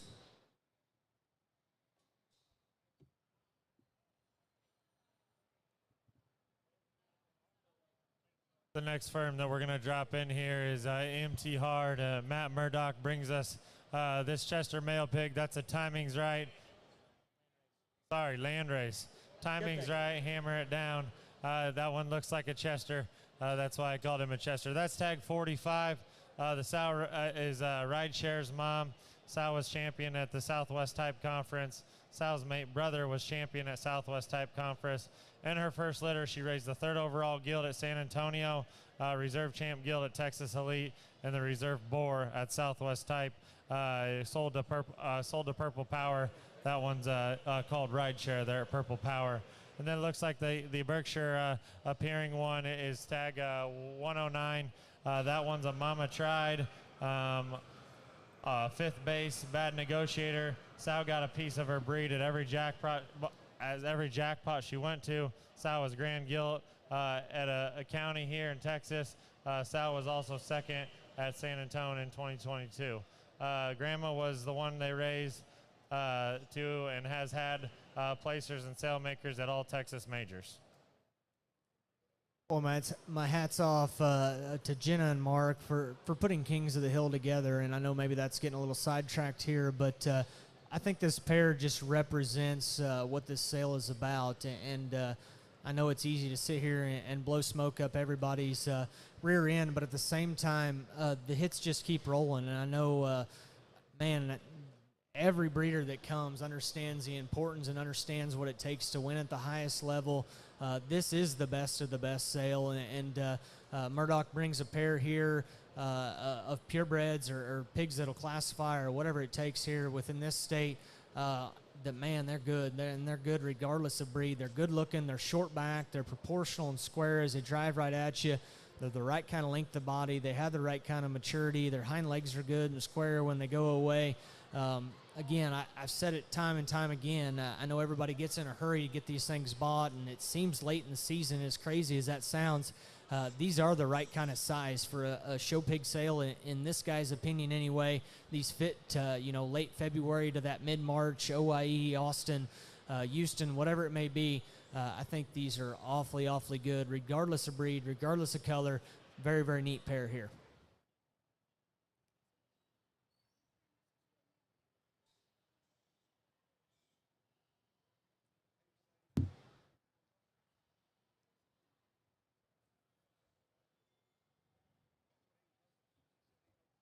The next crew that will drop in here is IDK Genetics. Tag 44 would be the cross male. That's a quite frankly cruel intentions. Mother of the 32s is the mother to Pat this at Top Cut. Littermate's sister to the dam just raised the grand at Exarban. And then we get tag 108. That's an all-in non-typical. The mother of the 34s is Family Jewels' mom at Premium Blend Genetics. All-in sired the reserve Berkshire at OKC a few weeks ago, and also sired the reserve Burke and Gilt, or Burke Barrow and Gilt at OIE last year. Well, again, social media can be a little deceiving, but I saw the pictures of these and honestly immediately texted AC and said we're probably not going to Kings because IDK has one that just looks better than ours, I guess, for lack of better terms. Man, this crossbred is stout. He's burly. He's balanced. He's proportional.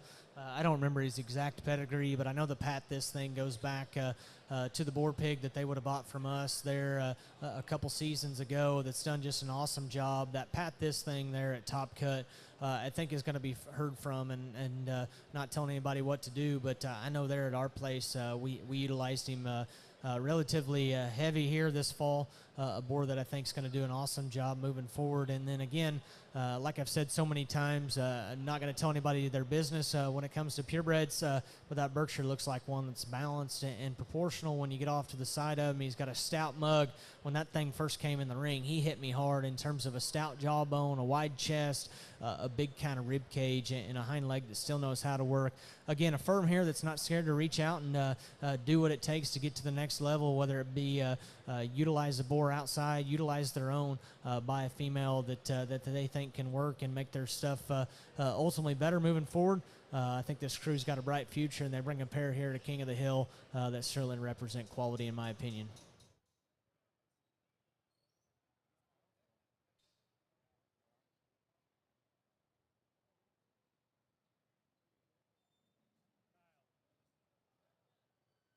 That's 74-3.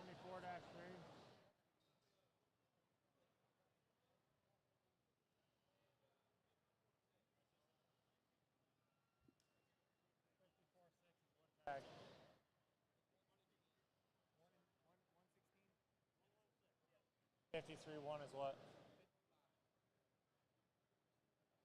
My apologies. We lost our runner here. What tag numbers we got coming in the ring, but we have Canal Show Pigs here, and he's on tag 55. That's a next intention, never before. Visionary, same visionary sow is the grandma to play it cool in next play. And then looks like Yanis comes in the ring here again with that one is tag 116. That's a next play, Rule 21. Dam is the grandma of the Grand Barrows at 2022 San Antonio. Fort Worth and her sister raised the Grand Barrow at the Houston Livestock Show. Kyle comes in here, and I guess I'm out of terms, but needs no introduction. Man, he's obviously doing a very, very good job. Him and his crew, they're back in the Midwest. They're not only selling them high, but they're following up with the pigs, and they're winning. And ultimately, that generates dollars, and I think you guys have all seen that across Texas and Oklahoma this fall. They've sold well, and rightfully so, and well-deserving. The crew does just an incredible job. Good people, good pigs, and they feed, they go on to win, and that means a lot within this industry. This pair comes out here, and I know he's going to bring more, so don't want to go too in-depth, but they're stout, they're burly, they're wide, they're flexible, they're dense and stout and square. I know I was texting Mark there, giving him jokes and stuff, and said, man, we could just have Kings of the Hill there with Canals after I saw his videos on Facebook and just make everybody else stay home, because I thought his set looked that good off videos there at home. They come here in person at the King of the Hill, and they certainly don't disappoint. This guy's won. He's won at the highest level, and he's earned it. His firm's earned it. Very, very good set here we're going to see.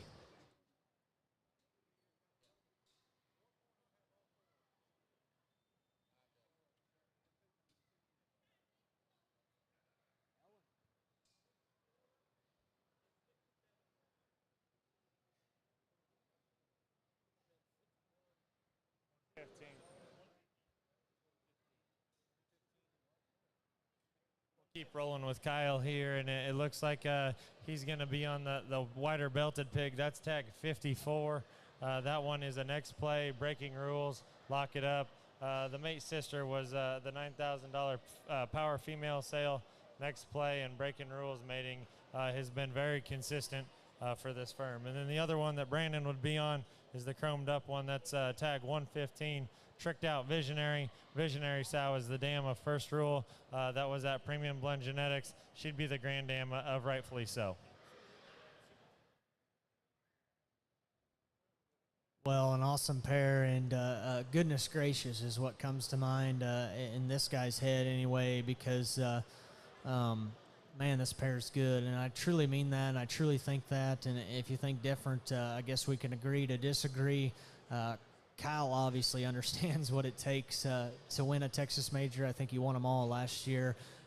He brings these and brings them because he understands what it takes to stick out at Kings of the Hill. Again, I know it sounds like a broken record, but this is one of the events of the fall, and it brings in the best breeders in the country.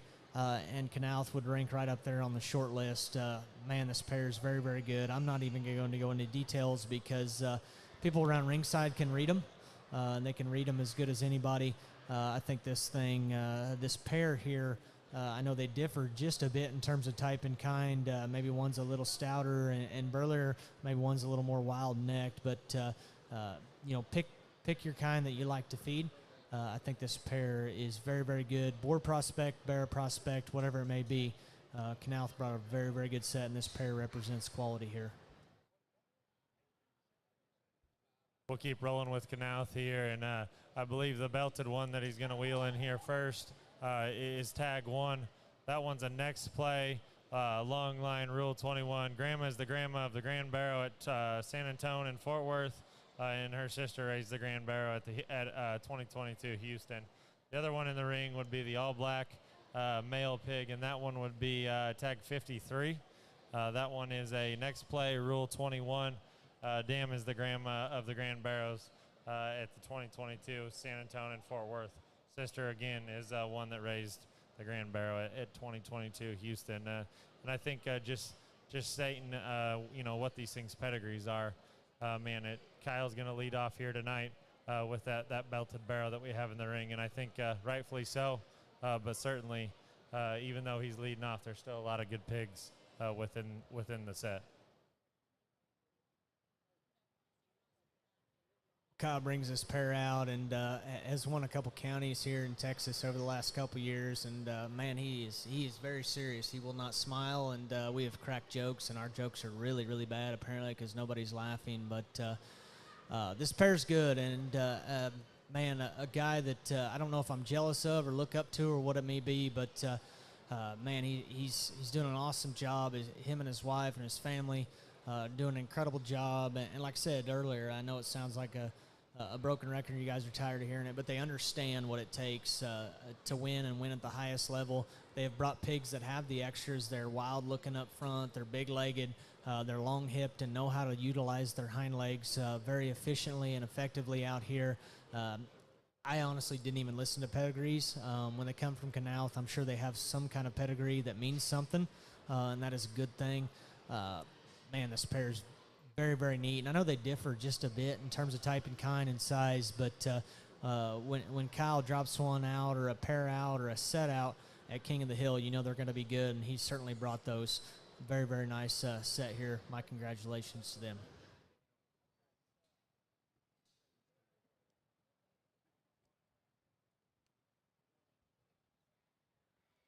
I like this kid. That next single entry that we'll have come in the ring is Armstrong Genetics. Excuse me, that's Staten Genetics. I got to flip the page. We got Staten Genetics here in the ring. That's tag 52. That one is his leadoff, a spotless black mamba, half blood with no papers, but certainly awfully neat. He put certainly a cool pig on his statements. Thanks, Staten, for the in-depth description. You know, something I've always told our buddies back in the Midwest that's unique about Kings is, you know, we're going to sell crossbreds and we're going to sell male pigs that go on to be boar pigs and bears that go on to win Texas majors. But at the same time, there's going to be some awfully, awfully good purebreds, whether you're talking Polands, Chesters, Spots, Yorks, whatever it may be. They're going to be here, papered, not papered, classifiers, whatever it may be. The interesting thing about King of the Hill is Mark brings the best of the best of really almost every breed, and I think the Poland division is represented incredibly well here, and I know it's been a long night, but I think this is the first Poland pig that has come through the ring, and I don't know what else is left to come, but this is what it takes right here, and I'm not no Poland enthusiast, but have been fortunate to judge a few of those things. That one's balanced. He's good looking. He's got a stout mug. His angles to his skeleton read right. And then you top it off with the fact that this firm just wins everything, really, when it comes to Polands. I mean, these guys do an incredible job. They're good people. They know good livestock. A very, very good Poland here, lot 52, Staten Farms.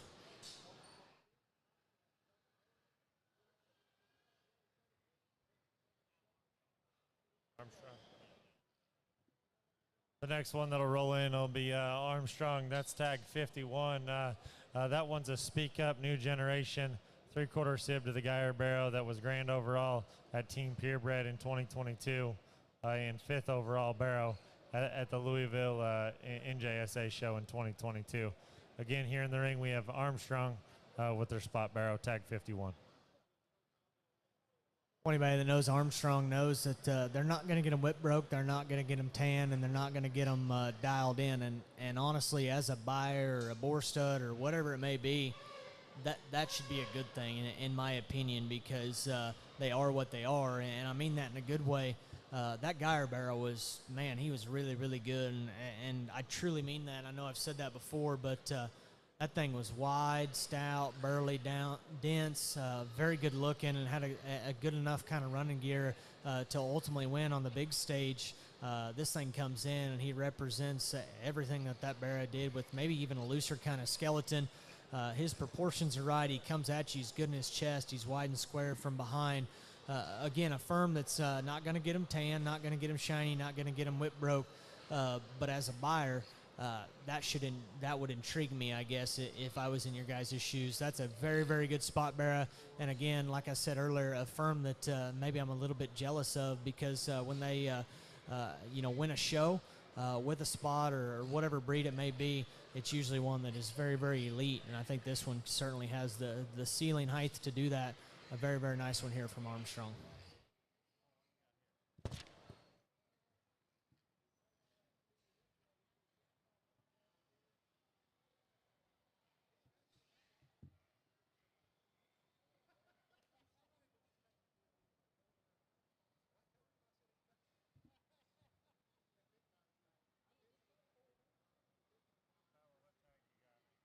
Bella. Right here. What tag?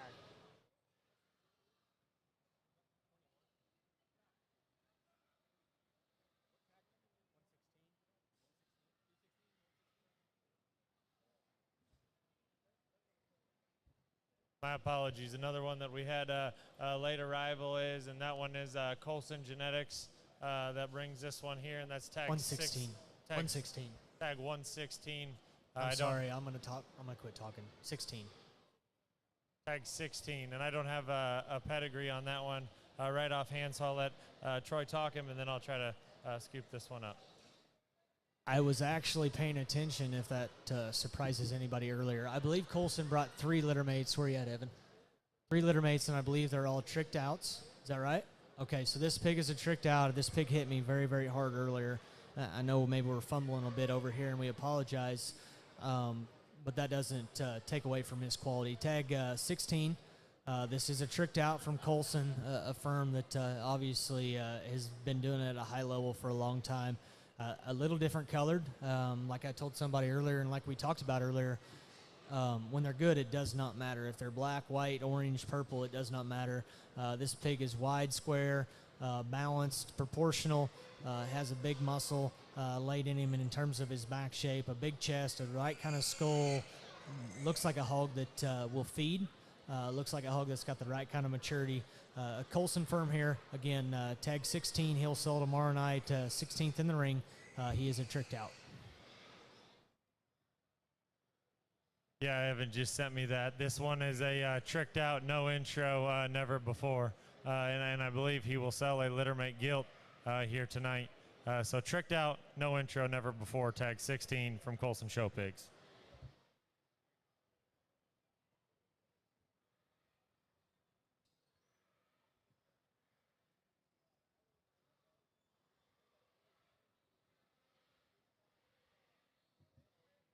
Next in, we'll have Layered Premium Blend Genetics.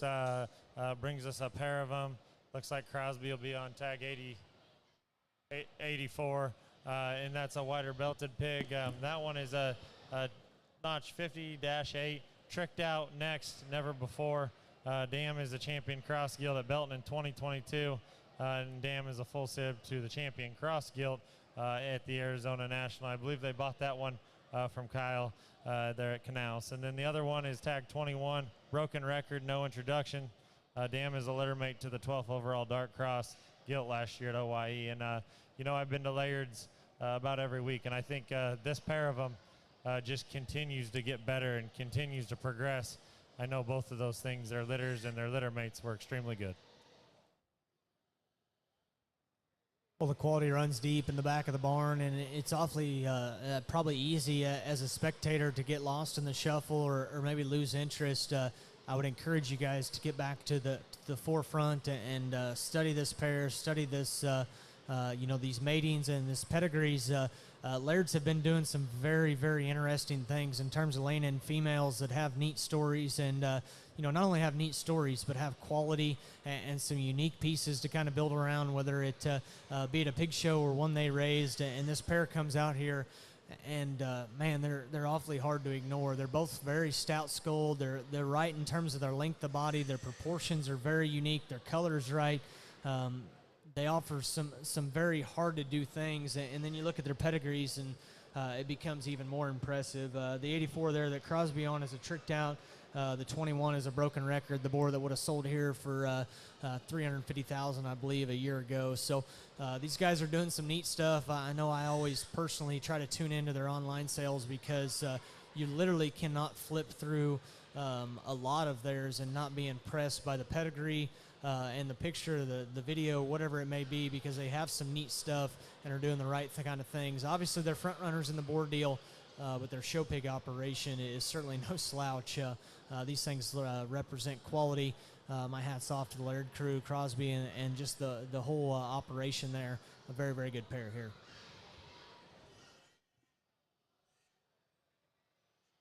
As they roll these things out, I could probably make a few comments. You know, that 50 litter, you know, in my travels and my time spent in there with Crosby in the barn, you know, my family likes showing the cross gilts.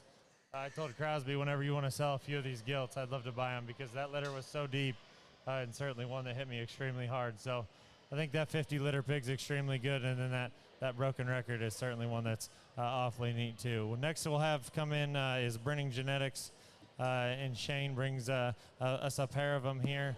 The more belted one of the pair, it looks like that Tater, or the Boyson in the blue would be the tag 79. That one would be the Push. Excuse me, the young man in the blue is on tag 15. That one is a Push, King of the Hill, gilt litter. In Shane's comments here, is her story is not told yet. And then on tag 79, which is the young man in the white would be on, the Push Unlocked. Again, that Push bore, that one's a litter mate to the broken record that Shane kept. For those that that maybe don't know what the Push is, tag 79's mother is a mate to the 2021 Reserve Grand Market Hog at the Iowa State Fair FFA show.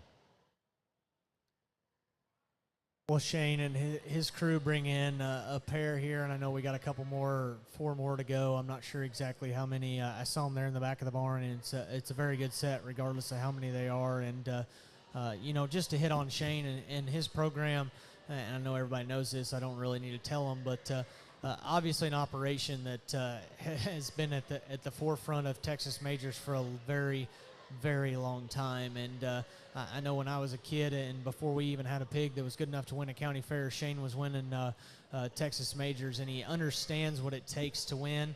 He understands how much feature, how much bone, and how many extras it takes to win at the absolute highest level, especially at Texas majors. And I can promise you, when he loads up and brings a pig or pigs to a Texas sale, whether it's here or somewhere else, he believes in them. He understands the extras that it takes to win at the highest level, and he does not bring them unless they do have that, because he's very, very competitive. He's set in his ways, and I mean that in a good way. He likes them stout, he likes them burly, he likes them hairy and dense, and then has put as much just extras in terms of look and extension as you can in one. Man, that 15 looks like a very, very unique animal in my opinion. Stout, but yet very good looking, square and proportional, coming and going. This other one certainly reaches far, in my opinion, just in terms of back shape, skull shape, and bone. A very, very neat pair here from a firm that needs absolutely no introduction in terms of the success that they've had, not only in the Midwest, but like I said, these Texas majors, they've been no stranger in terms of the backdrops that they have seen. I think to touch base, just a little side note, as I was talking to Mark back there, you know, he said that broken record sold as the 64th lot last year. So I think that's a testament just to the quality of pigs as we work through them here tonight that'll be sold tomorrow in terms of the males. The next pair that we have in will be a Brenning Genetics again. We have tag 78. That one is a litter mate to the one we just had in, the Push Unlocked. The mother is a mate to the Reserve Grand at the Iowa State Fair last year. And then we have tag 77. That one is a mate to his leadoff. Again, that is a Push, King of the Hill, and that one's a gilt litter. And Shane is very excited about that sow, I know. Well, again, to just reiterate, you know, what the guy to my left here said, stay focused, please. I know I've said that, but we got a you know, a $350,000 boar selling halfway through the sale last year, and rightfully so. sale order can be very, very interesting at some of these things because the quality is so deep, and you know, maybe when you go to tag those things, you're not thinking exactly what everybody else is thinking, and that's perfectly okay. I know, you know, in our situation, sometimes we get a little confused, and that's okay, I guess. But as a buyer, or whatever it may be, buy the ones you like, whether they're, you know, first in the sale or 150 in the sale. The quality is deep. Mark has only invited people that he knows will bring the absolute best, and I think that's exactly what we see here within the breeding offering.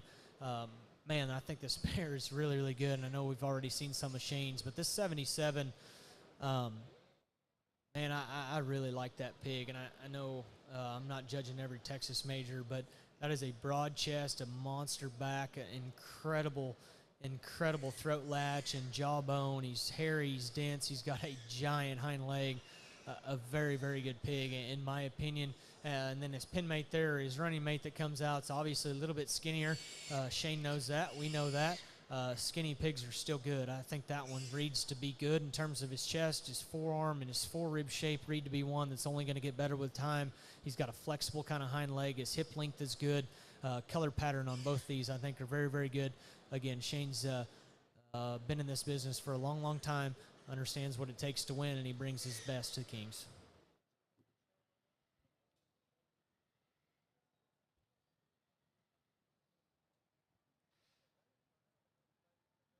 Again, we're going to roll in the Brenning Genetics crew. They got their last two rolling in the ring here now. The more chromed up one, the young lady with the orange shorts on, that one is a tag 130. That one is a Sunset Wildman. Sunset is a Next Horizon unlocked. And then that tag 131, which is the more traditionally belted one, that one is a Broken Record curtain call. The mom is the mother of the 2021 Reserve Grand Market Hog at the Iowa State Fair.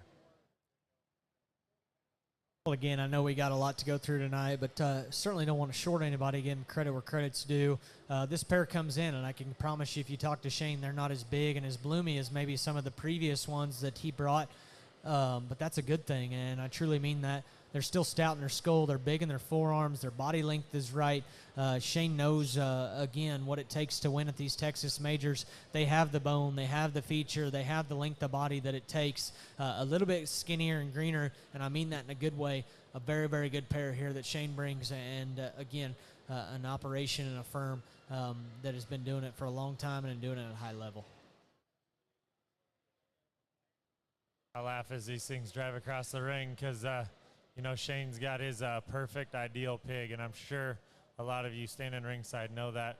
You know, he brings us some funky colored stuff, but I think stuff that he's very high on just in terms of quality because, man, he's set in his ways how he wants those things to look in terms of their belts, and if he takes them off the farm, they must speak quality.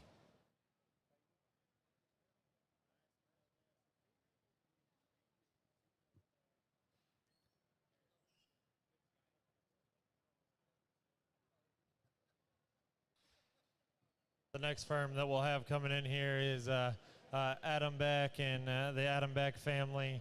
They bring us a pair of them here, a Burke and a Duroc. The Duroc is tagged 38. That one would be 38 or 39? 38. That one's a Backfire Next Chapter. Dan was Reserve Grand Gilt in Kansas City in 2019. She produced the 3rd and 4th overall Duroc Gilts at the 21 Exposition, 4th overall Barrow in Reserve Red Barrow at 21 Exposition. She also raised the 4th overall Duroc Gilt at the 2022 NJSA Southeast Regional. Digging Up Bones, and she also raised Digging Up Bones, which is a boar they have housed there at Crossroads Genetics. So, man, if you want to talk about a pedigree and a sow that's done some stuff, that Duroc pig has a big backstory from his mom. The Berkshire is tag 103. That one is going to be a top shelf smoking gun. That top shelf boar is one there at Premium Blend. The best Burke mate that they have raised. Dam is one of their best producing sows in the herd. She is the dam of Uncut, Party Boy, and Intermission. So, man, both these pigs have an incredible sow behind them, and it looks like they could feed and be potentially really, really good. Well, an awesome pair, and I truly mean that. And I know Adam's very, very passionate about raising these things. Owns a boar stud, several sows, and has built his family and so on and so forth around the pig industry because he believes in it. He believes in his sows and in his operation. You drop these two purebreds out, and man, it's just very, very impressive the quality that they do have. And like I said, I've mentioned several times, just because they're pen mates doesn't necessarily mean that they shadow each other perfect. You got the Duroc there that is within a set of Durocs here at the Kings that is deep. It's quality driven. It has a ton of quality. Step in and buy the ones that you like. But man, those Reds have been deep all night long as they've drove through. And that one maybe hits me as hard as any for one that's that green and immature and small in terms of his weight. Man, he's wide-chested. He's big in terms of his forearm. He still has muscle at this stage of the game. He's got an awesome hind leg. That one looks like he is going to work and work anywhere you want to put him. And then the Berkshire is obviously one that they have a ton of faith in. Reading off the comments there and the sow pedigree, obviously that they reached out and used a little bit of different semen there. That one has boar potential, in my opinion. He is monster-chested, monster-backed, big and stout in terms of his end. He's square and true when he goes away. His balance and the way that he proportions and fits together from the side is awfully unique regardless of breed. Again, I know we've run out of terms here to use on my side, and everybody's getting tired of hearing it. This pair, though, is very, very good.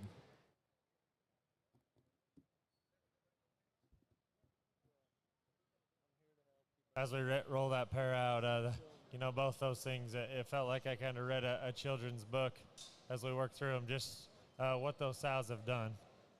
He's going to roll in another pair of them and another pair of red ones, tag 142 and tag 104. I believe Adam is on tag 104. That one would be a backfire 76. Dam is a litter mate to the champion Duroc Barrow at the 2021 American Royal. And then tag 142, that one would be a backfire double up. Dam is the champion Duroc and third overall gilt at the Breeders' Cup. She was also champion Duroc and fifth overall at the NJSA Southeast Regional. I would say that it's no surprise that Beck rolls a pair of red ones here that are very memorable in terms of their kind and what they represent, not only for that breed but livestock in general, in my opinion. If you haven't heard what he's done in the red ring, then you've probably been hiding in a hole or haven't gone out much. I think this pair of hogs, in terms of density of feature, mobility, look, and presence from the side, they're futuristic, yet they got the right kind of maturity. They're bold. I saw these in the back as he was rinsing them earlier. I thought it was a darn good pair of them that look like they'll feed and come with lots of extras down low. A very, very good pair of red ones.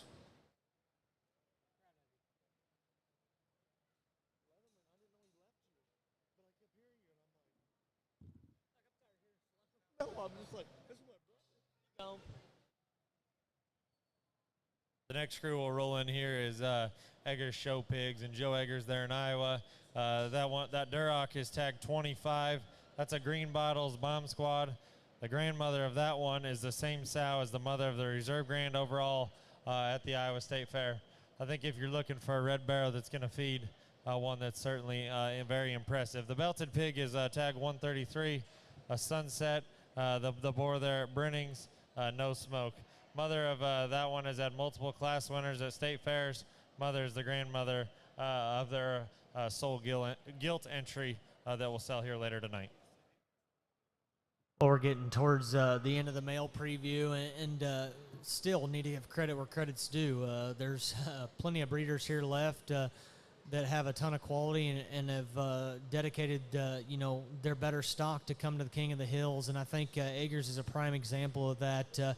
This guy's done it at a high level for a long time, and a guy that I look up to, and I think has done just an incredible job, not only across the Midwest, but has had his fair share of success within the Texas majors, whether it be San Antonio or Houston or whatever it may be. That belted pig is just bulletproof, in my opinion.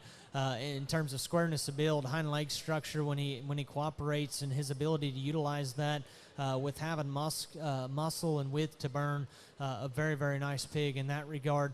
I know he's very, very high on this Duroc Barra pig, or male pig, if you will. Lot 25, I'm going to guess is his lead off probably, just going off tag number. I know he told somebody earlier, he's pinned back there by us, he thought that one looked very identical to the Duroc Barra that would have been an Iowa State Fair this year, that had a major, big banner kind of day there at the Iowa State Fair.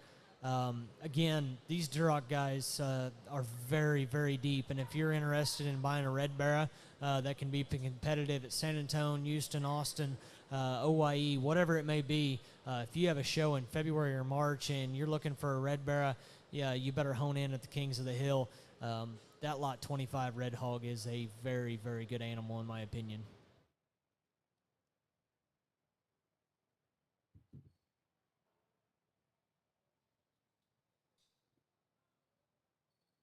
As I roll those out of the ring, I will tell you that Joe is making his reds extremely impressive right now. So if you're looking for a red hog that certainly can play ball, dive in on that one. The next two that he's got here is Tag 88, which that's a narrow-belted one.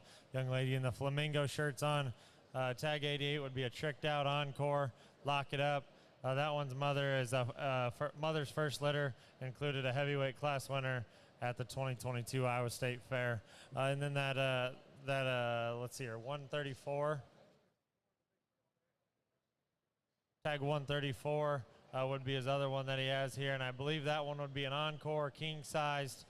Mother was a champion gilt at the 2020 county fair, or 2020 county fair there in Iowa. One that I remember from a couple years ago was very, very nice.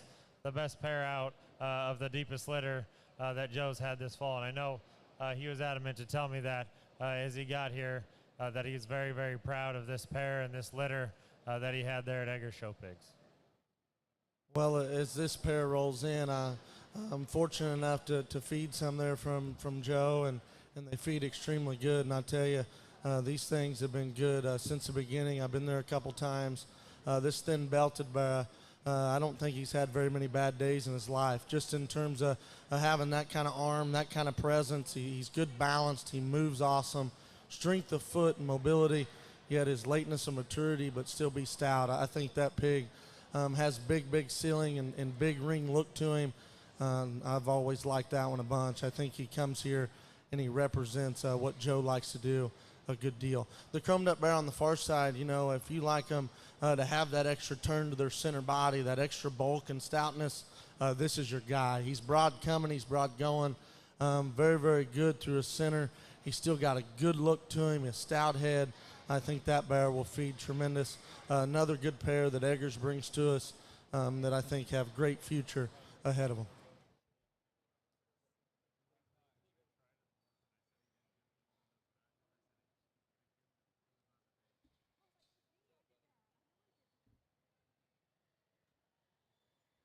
Better stay focused here. They're passing out tacos as we work through this. The Eggers crew brings us another pair of them. That Berkshire male there is a exit strategy Hawkeye. That one is the MB Genetics leadoff. They bought that exit strategy. That's the MB Genetics leadoff at 2021. Perfect timing. And then that cross is a litter mate to one of the last ones we had in. That's tag 87. That's an encore king-sized. Again, that mother was awfully impressive and very good at a county there in Iowa. That one is out of one that Joe is very proud of ones that he's put together there on the farm this year in terms of litter depth and quality. Joe's a guy that has been coming to these Texas pig sales for a long time and understands the quality that it takes to stick out and ultimately sell well and go on and feed for customers and win the big banners when it's all said and done. And I think this pair represents that. And I know we saw a few come before these, but I don't know what sale order is or tag order is necessarily. But, man, I really like this pair. And this belted pig really gets me fired up, and I truly mean that. I believe he's in lot 87. That thing is dead level backed. His length of hip and just hind leg structure is awfully hard to replicate, especially in today's industry. That thing is square when he comes at you, square when he leaves you, and you step off to the side of him. Like I said, he's level backed and long hipped and utilizes his hind leg very efficiently. I know Joe's very, very passionate about the Berkshire thing, and has dug in and bought some genetics outside the box to ultimately, create some interest and work in his program. I think this is a prime example of that. An awesome Berkshire, a great crossbred here, and from a firm that wins at a high level on a very steady pace. Troy, fun fact here, I was actually at Joe's when he weaned the 82s. I wrote down 82-4 with 4 stars and tried to buy him that day, but turns out I lost that battle. He's at King of the Hill. That thing has been a standout from the beginning. I probably wouldn't sell. Probably wouldn't sell him to you either. Thanks, Bob.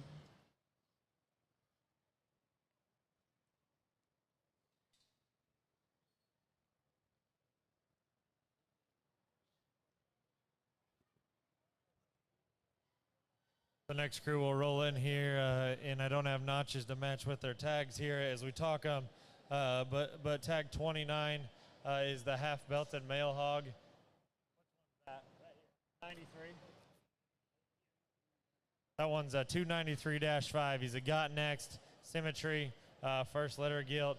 They've made many more winners with gilts than anything else there at the Cobb firm, and certainly one that looks awfully impressive. The next one we'll talk is tag 94. That's the bigger, narrower belted barrow, and that one's the 43. That's a 243. He's a limited edition Bear 76 Visionary.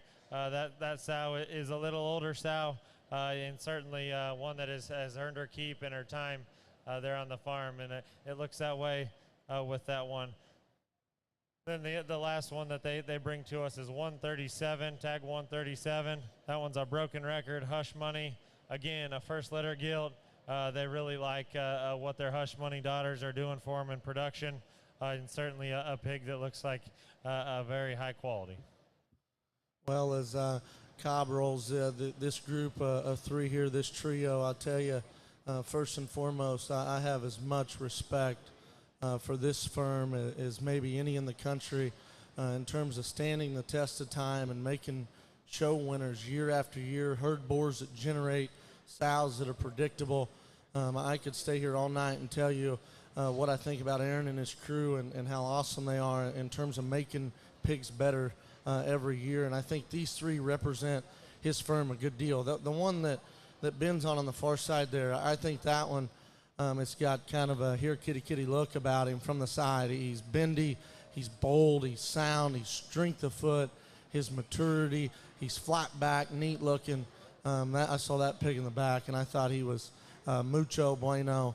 Very, very good pig. The one Aaron's on there, strength of foot, size of forearm, maturity pattern, and feedability, I think would sum that one up to a high degree. He's modest in his length. He's appropriate in his height at his shoulder. That thing turns good out of his blade. He's big-legged. He's sound. That's a good pig to me that has got a tremendous ceiling. The one that we haven't talked about here on the right that the young lady's driving, man, you talk about just a show barrow look and proportion. That tail sets where it needs to. That hock bends and plants past his tail. He's good through the center portion of his body. To me, that whole balance is tremendous from front to rear. His squareness matches any angle you get of him. I think a tremendous trio from a firm that's very predictable. In my opinion, one of the best in the country. My compliments to Aaron and his crew. A great trio here that he brings here.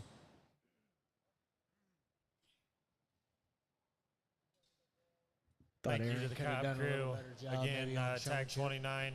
That one that Blake likes real well is the half belt, the littler one, tag 94 and tag 137. The next crew that's going to come in is Dustin Ham, and he brings us tag 26. That one's a no stranger, gorilla, never before. The mother was the reserve champion heavy. The first litter puts two barrows in the sale at Hawaii. Grandma is the mother of Once and Forever. at Top Cut, and the mother is mother of the Reserve Grand at the Nebraska State Fair, and 4th overall at the Arkansas Youth Expo. Certainly, Dustin just brings us one, but man, he's been on a tear raising them. I've been watching these online sales. I think he's doing an incredible job. This pig comes in, and again, like I know I've said it, but awfully hard to ignore. I know it's been a long preview, and everybody's tired of hearing us talk, but if you were within 50 foot of the show ring or the sale ring here, gather around, because I think this one is awfully good and awfully hard to make. And I've told people all fall, and I know nobody listens, and that's okay, but I think these No Strangers are built for the long haul. I love their just length of hip and comfort level. Their pastern strength's right. They got big bendy hind legs, and I think that works long-term speaking, and that this pig in the ring represent that. His length of body's right. His top line's right. I love his just muscle pattern, his maturity pattern at this stage of the game. That one is very flexible, very comfortable. Ham is doing just an incredible job. He understands, and I know I've said it a lot, he understands what it takes, though. And that's so important in this industry today, I think. He understands what it takes to win and win at the highest level. Whether this is a board prospect or a show bearer, I'll let the audience decide. That is a very good pig, in my opinion.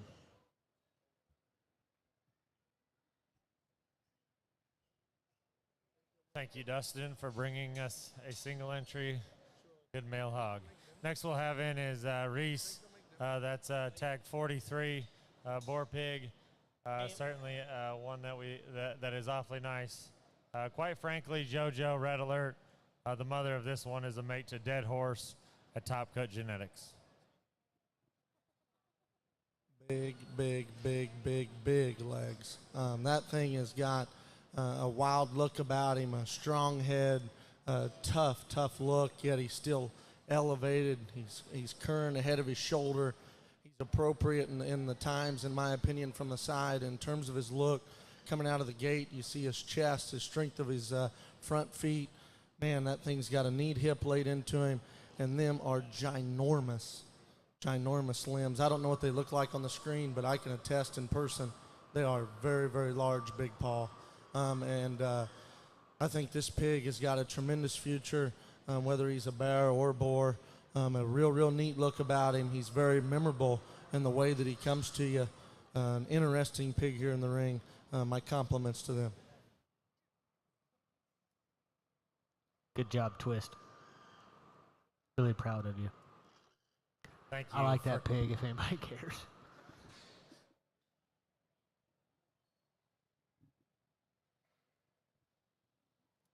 So we got Jordan Leatherman here, Final Drive Genetics. He brings us tag 13. That one's a quite frankly Kingpin Dirty South. Mother was the grand overall gilt at the 2021 LSU.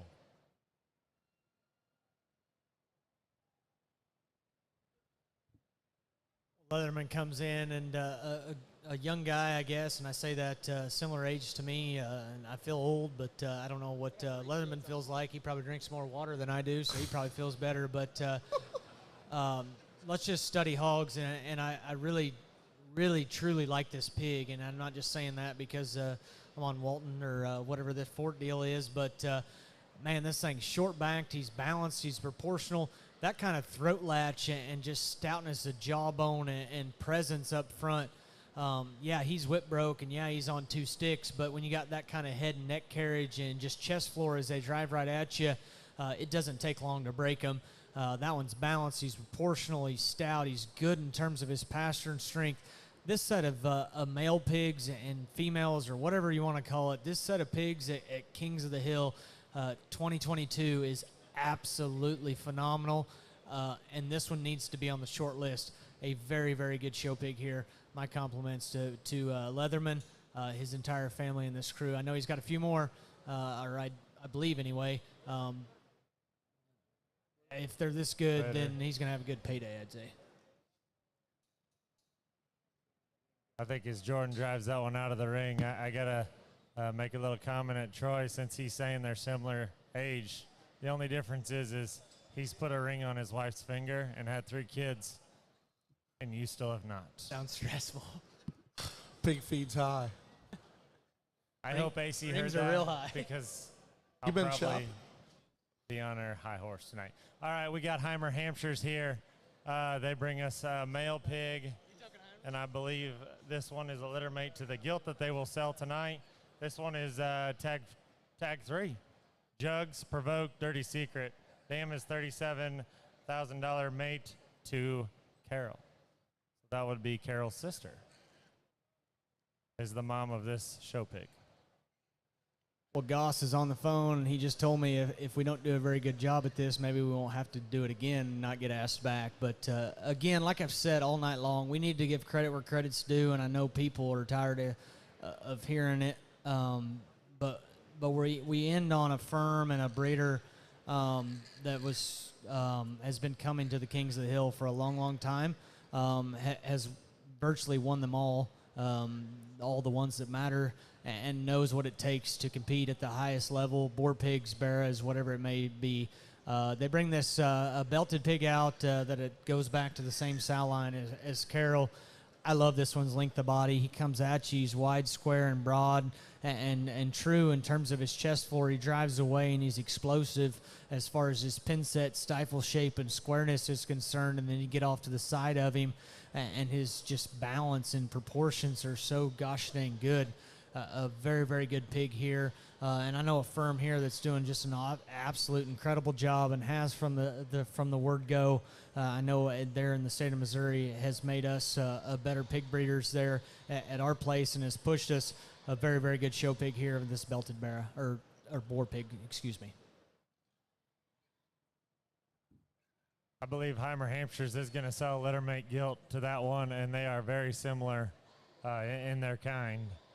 So certainly stay tuned as we work through these gilts. The next pair that they bring in here, I believe the one is a 62 litter, and I lost boots in my eyesight. But the blue one is tagged 60. The York is tagged 59. I believe that Yorkshire pig is a cracker, kingpin, hold my beer.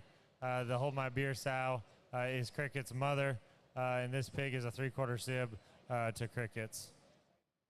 Another really good pair here that the Heimer firm brings us, and we all know how hard it is to find good white ones, and I'm telling you, they brought you one that's youthful-headed. He's broad-built, he's big-ribbed, he's got that extra internal dimension that's easy to manage, his strength of feet, and then his stoutness of feature, and still goes north and south. A very good, solid white pig that they bring to you.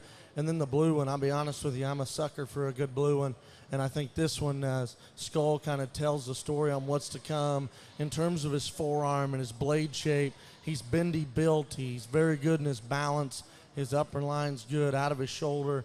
I think this bear, to me, I don't care if he's blue or belted. I think a good blue one's as hard to beat as any of them. I like this pig a good deal. I like him a lot, to be honest with you. A very good pig here, and a tremendous pair of them that are in the ring.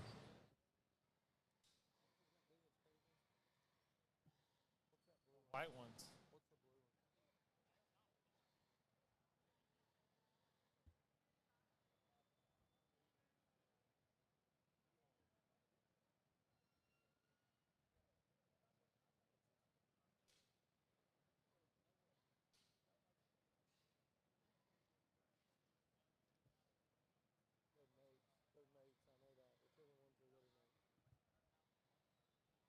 The pair that they bring in here would be the 62 litters, and I believe that they are 120, tag 120 and tag 121. The 120 is the whiter belted one. Those are Snooze, Kingpin, Dirty Secret. The dam produced the Reserve Grand Cross Gilt at the 2022 Ohio State Fair, and third overall Division III Cross Barrow at the 22 Indiana State Fair. Again, these are mates, tag 120 and tag 121.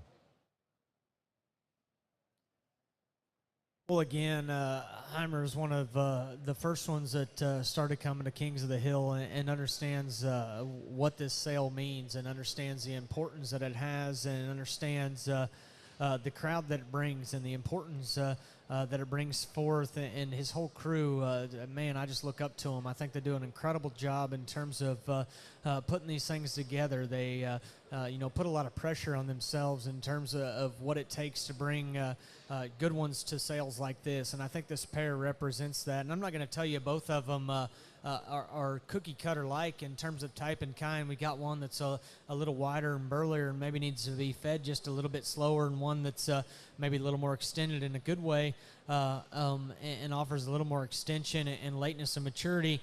You buy them how you guys like them, but I think this pair represents quality. They're dark, they're hairy, they're dense, they're burly, they're stout, and they come from a firm that wins at a high level literally every month of the year. A very, very good pair here from Heimer.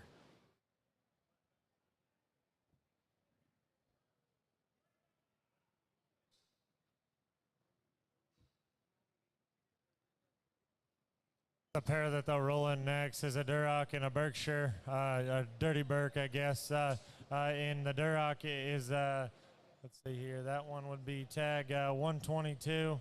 That one's a slow drip, unforgettable. And then the Berkshire marked one would be, sorry for the wait, B354. Well, the Duroc that she's on right now, it's no secret. The stir that the boar that Max had there at Louisville, the stir that he created and the hype, and then to see him in person, that pig was very, very good. And Max has got these reds going on. No offense to Jesse, but Max has liked them from the beginning. And I think this red pig is awfully good. We all say that we want red pigs that can make a heavy weight and stay sound and comfortable. To me, this Barra does that and does it to a high degree. His limbs are big. He's bendy built. We talk about the rear leg being bendy. I think this one's got some bend to his knee and some comfort up front, and moves north and south very, very good. Opens up good out of the back of his shoulder. I like that pig a lot. I saw him in the back earlier. And then the Berkshire-ish one, as we'll call it, is out of the Sorry for the Wait boar, which would be a mate to the champion Berkshire there at OYE that stands there at SGI. That sold at Belton for the Hahn family. That thing is stout. He is stout skulled. He's stout forearmed. He's big bladed. He opens up tremendous, yet he's still good off either end of his body. And I think that hog can feed anywhere from February to March and be darn good. Just a tough built one that opens up good. He moves good. A very good group of them here for the Heimer firm. My compliments to them. I'll tap in there, and that first group that they ran in, that blue one was a heater, Crickets. Blake interrupted me before I could give that one's pedigree. So tag 59 is a heater, Crickets, the blue one they ran in first. Okay, we're very happy with the set of bears, and we apologize that took a little longer maybe than what we wanted to, but we wanted to give ample time to what the pigs really are. We're going to start this gilt deal now. We're going to go directly into, just to give you a little schedule, we're going to go directly into these gilts in the order that they're going to run in the sale tonight. We're not going to talk about them. We're going to give you the pedigree. If there's a little bit of a history there in terms of a mom or something, we're going to parade them for about 30 seconds apiece. We're going to get through these here in about 15 minutes. Then we're going to start this gilt sale here in about 30. So if you're at home, I'm going to tell you, I think this is one outstanding set of gilts that these breeders have brought you. I hope that you can see really how good these things are. We're going to start out with the canoe and work our way through in the order that they're going to come through. Mason's going to give you the pedigree real quick. This will be 1 through 34. Yep, 34 of them. 1 through 34. We're going to take about a 5-minute break after we run these 1 through 34. We got a small presentation, and we're going to sell you gilts. If you're here, we have live entertainment right after that. We're going to have a good time. Enjoy yourself, but I want you to seriously study these things. I think these gilts are tremendously good, not only crossbreds, but pures. Go ahead, Mason. Yeah, we jump into these gilts, and Knauf brings us lot 1, tag 1. Man, that one's a next play. Don't shoot. Distinct. The Distinct Grand Dam is the dam of the champion lightweight at the 2022 National Western Stock Show.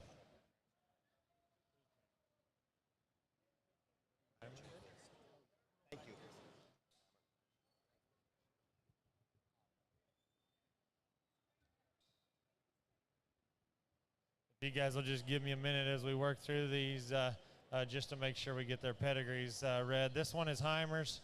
That one is tag 2 and going to be lot 2. That one, I believe, is a mate to their barrow that they bring. That one's a Jugs on Carol's sister. I believe one that is awfully unique and awfully neat. Again, Heimer brings us one. Jugs on Carol's sister, so it'd be Jugs provoked.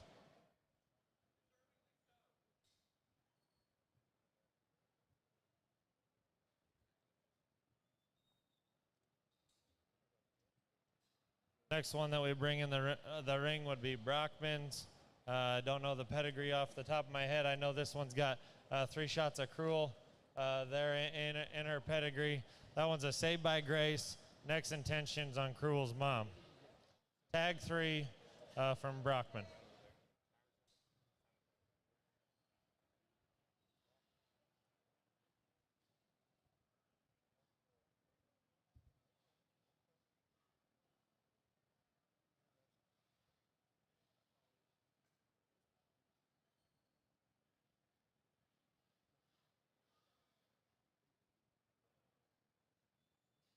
Next gilt rolling in the ring will be tag 4, also lot 4. This will be Hilty. That one's a quite frankly fun money American bad boy.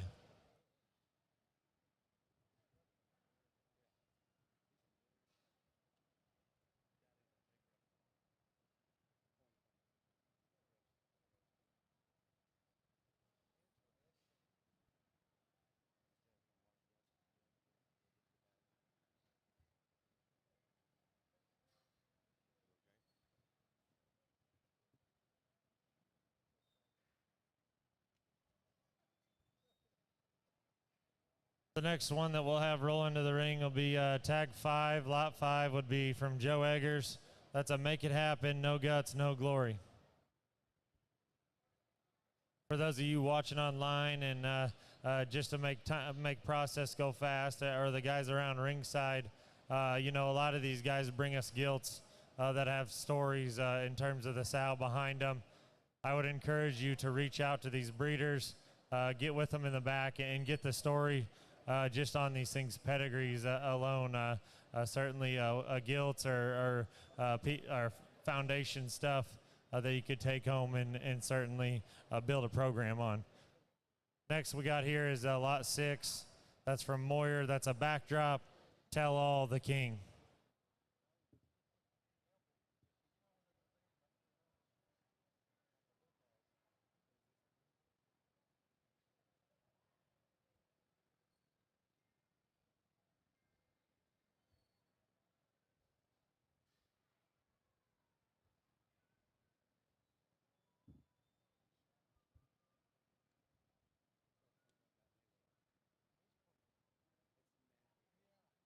Next one we bring in here is Boble, tag 7, lot 7.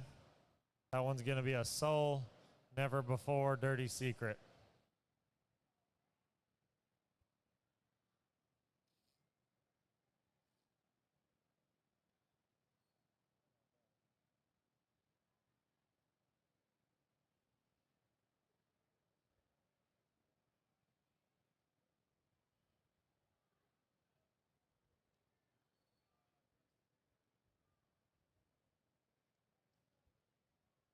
Next gilt rolling in is lot 8. That's Dustin Ham. That one's a No Stranger, Gorilla, Never Before.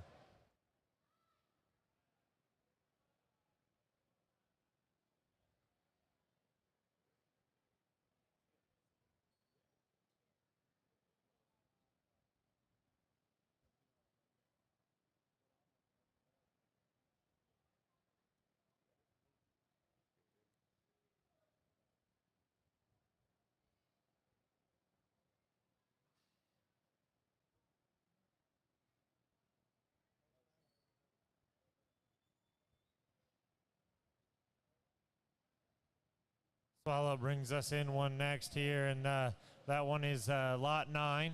That one's a Here I Am, Secret Society.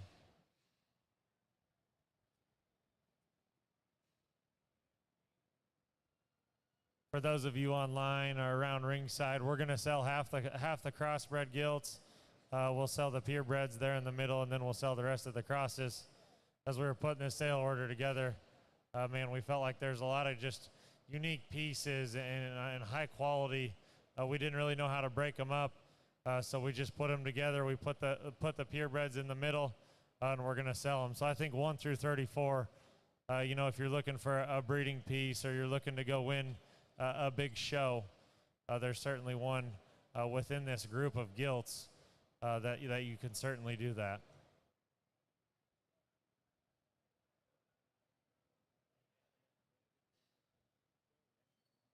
The next one in the ring is going to be Goss. That one's a roll call, chalk the field.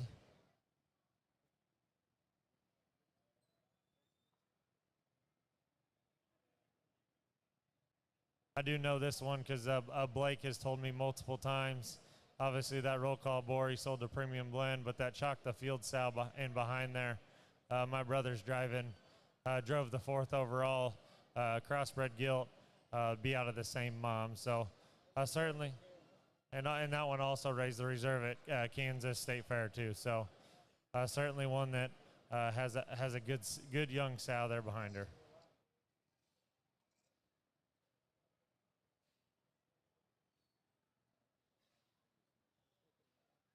Next in the ring is Crosby Jackman with layered premium blend genetics. This one's a wicked, no moss, little bro tier 1. I believe that one is No Intro's sister, the sow behind this one. As I stated when we worked through their barrows, I've been at the farm, and man, that was one that I thought certainly it was high quality. I tried getting her bought, and he said, no, man, I'm going to keep that one for Kings. And I said, perfect, bring her on, because she's a high quality one. Again, that one's wicked, which would be a full sib to Next Intentions, back on No Intro's littermate sister.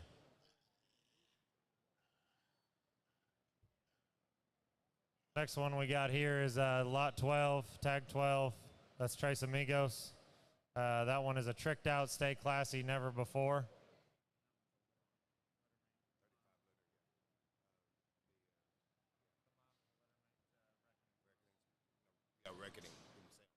That one's mom would be a littermate to the boar that Wintex bought, Reckoning. So tricked out on Reckoning's littermate sister.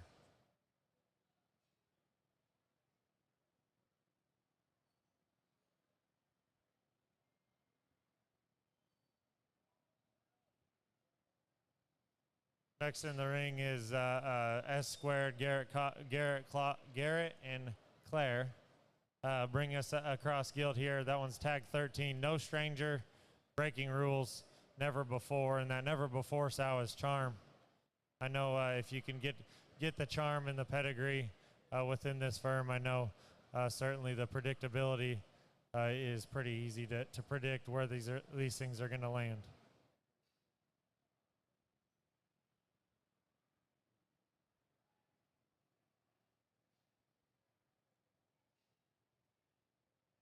Next in the ring is Garrett Sproul. He brings us tag 14. That one is a quite frankly Steel Town. I don't know this one's pedigree or just the backside of her pedigree or her story, but man, I know that if Garrett's going to bring one off the farm and try to sell one that is not a barrow, he certainly thinks highly of them, and certainly it's hard on him probably to let go something that certainly he could lay back in. The mom of Magic Trick at Layards would be the sow behind this one.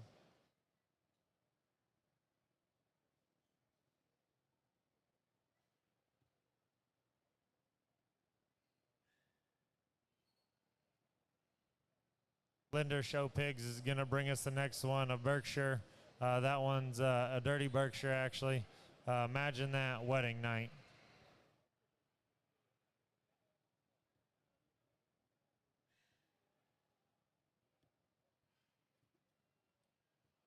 I know that when I was in the back last night visiting with Luke, we visited about this one because being from Iowa, you know, if this one had papers, man, it'd be fun to show that one because She brings a lot of high quality traits to the table.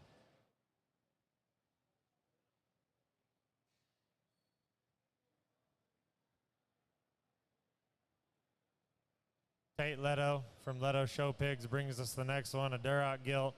That one's across the line, piece by piece.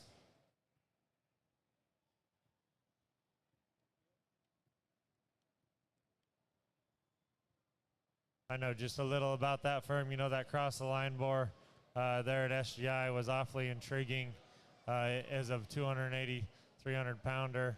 And then that piece by piece sow is certainly one that they like there at the farm. Leto Show Pigs has certainly just tore it up in the red game here in the recent couple years. Next, we're going to bring in Todd Kennedy. This one is from Savage Genetics, tag 17. That one is a tripod, man amongst boys. That is a Hampshire gilt.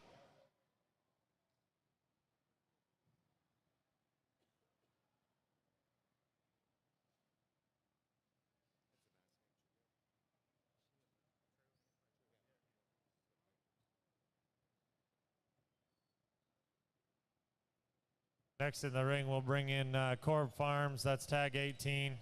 That one's a timing's right. Life ain't fair.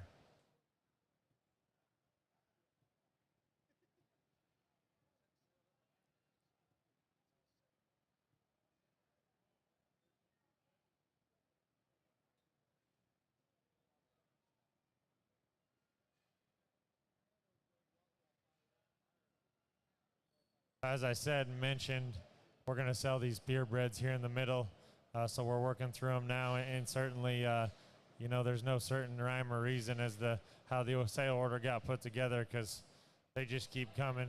Bryce Betticker brings us a Duroc gilt, Kaboom, Drop Zone, Deal with its sisters, or Deal with its sister. That one is tag 19, and I think he's got a litter mate that he's going to sell in the male pig show there tomorrow.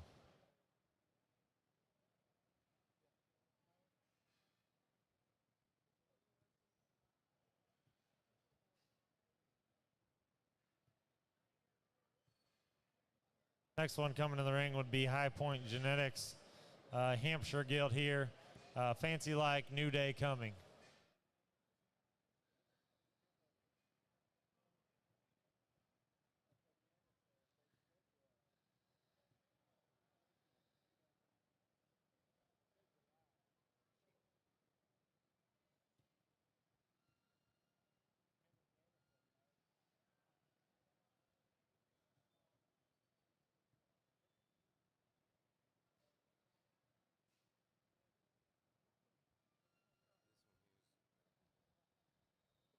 Next one that we roll in is MT Heart. Matt sent his better half in here with the little spot gilt. This one is a times change, momentum, inner city, round or right round.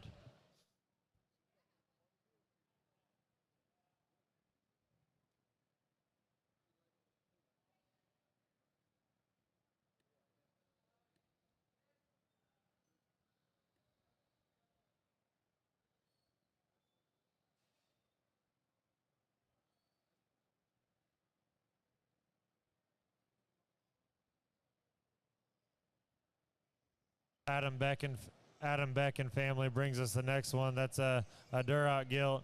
That one's a Backfire 76.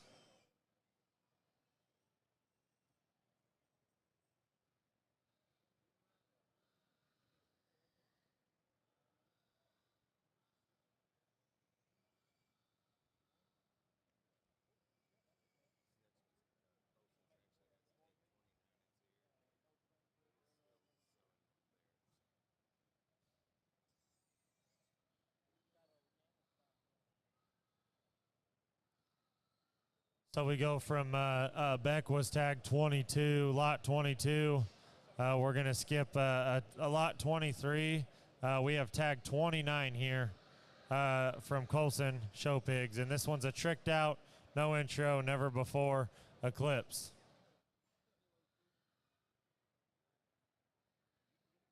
He's got the littermate brother that he's going to sell tomorrow. This one was grand overall at the Central District in Oklahoma for Addie Thompson and was sixth out. Gilt at OYE, selling for $28,000. Grandmother originated from Trace Amigos and is the mother of the champion Hamp at Austin in 22 and the grand overall at the Indiana Stock Show in 22. Next in, we got Zachary Schwecke. That's tag 24, lot 24. So we just skipped a lot 23 and put 29 in there. Now we're back on track. We're at lot 24, tag 24, Schwecke Genetics. That one's an all-rise proposal. I know this is one that maybe didn't just haul as good on the way down here. Got a little bit of a bug as we worked her down here, but I know one that was Zach was extremely high on there at the house. Certainly that sow is one that he's very high on. I know from most of these firms, and certainly from Zach, personally speaking, when you can own a gilt from most of these firms, you better take advantage because they won't sell many of them. Next in the ring, we got Jordan Leatherman, Final Drive Genetics. This one is tag 25, lot 25. Quite frankly, Kingpin, Dirty South.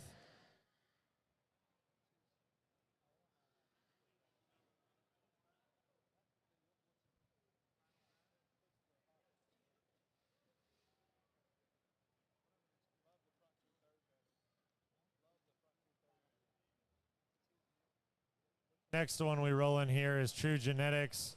This one is lot 26. This one is a broken record, Blackbeard Revolution.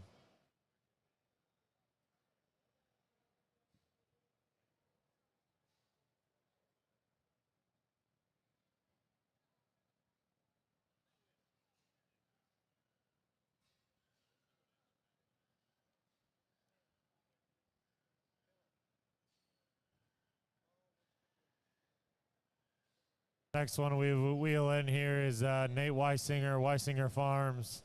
That one is tag 27, lot 27. Quite frankly, JoJo be a litter mate to his leadoff boar pig that he's going to sell.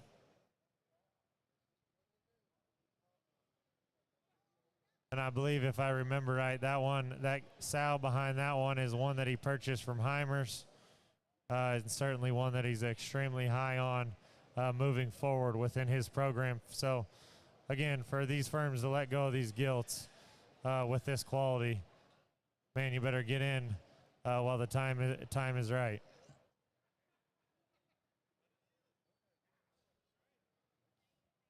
Next one we roll in here is Stauffer. That one's a tag 28. She's a roll call, Cruel Fortune.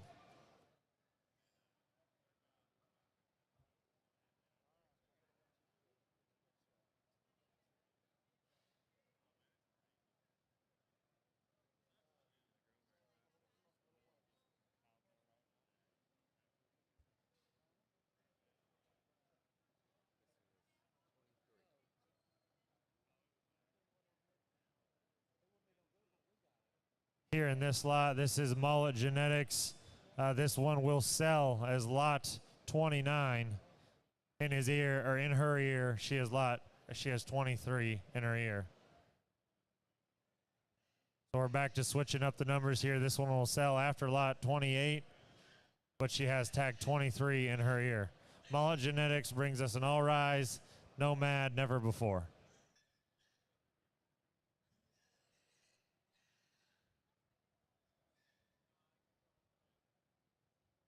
Again, online or if you're around ringside here watching, just make sure you're paying attention when we get through this order.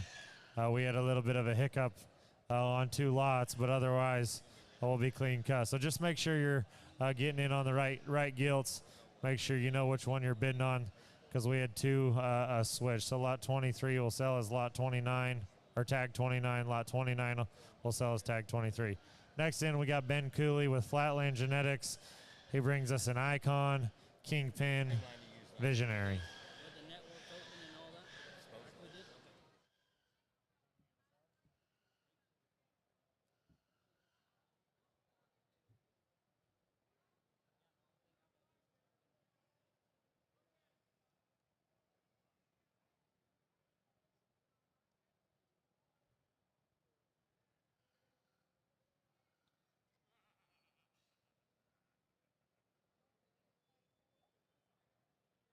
Next one we have coming in here is Stephen Mark Gray, Gray Show Pigs there.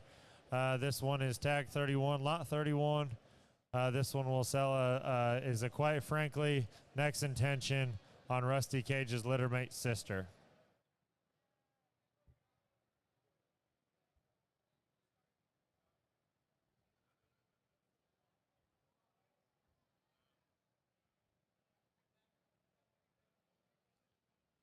I think as we drive this one out again, I just want to say, I think these breeders bring these gilts, and certainly we're here at the King of the Hill, which is notorious for a male pig sale, but Friday night's going to be for the girls here, and certainly all these things, pedigrees, are just incredible, and there's just stories on stories of how unique these things are and how high ceiling they can have. So if you're online, make sure you check them out.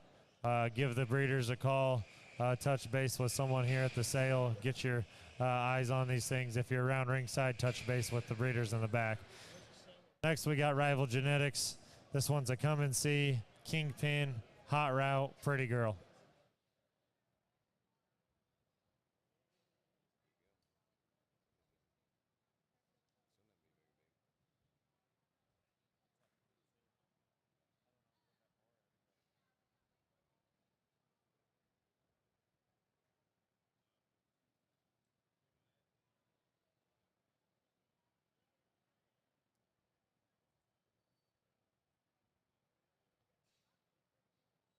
Coming in here now is IDK Genetics. This one's tag 33, lot 33.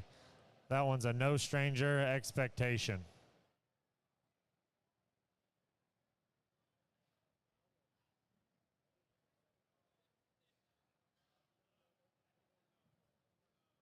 No stranger.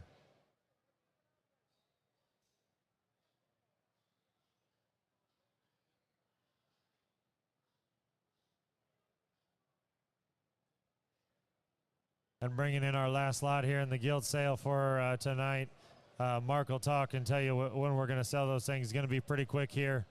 But certainly our last lot is no slouch. She might be just a little one, but Reynolds brings us one here with an incredible pedigree, backbone, backdrop. That one's tag 34, lot 34.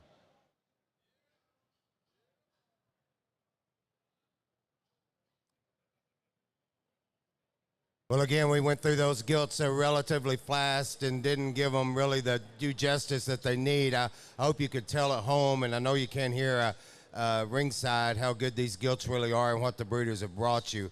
We're going to start the gilt sale at 8:45. That's about 14 minutes from right now. We're only about 45 minutes behind schedule. So 8:45, we're going to start the gilt sale. It's not going to take Shacker very long. If you've not got a bidder's number, the ladies are set up over here for a bidder's number. We're going to have a quick presentation before we get started in the gilt deal, and we'll go rolling right through them.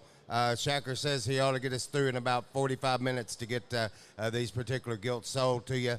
There is a list on CCI Live, so we're switching over to CCI Live. That's where you'll do your bidding. There is a sell order posted there, CCI Live. We'll get started here in 13 minutes.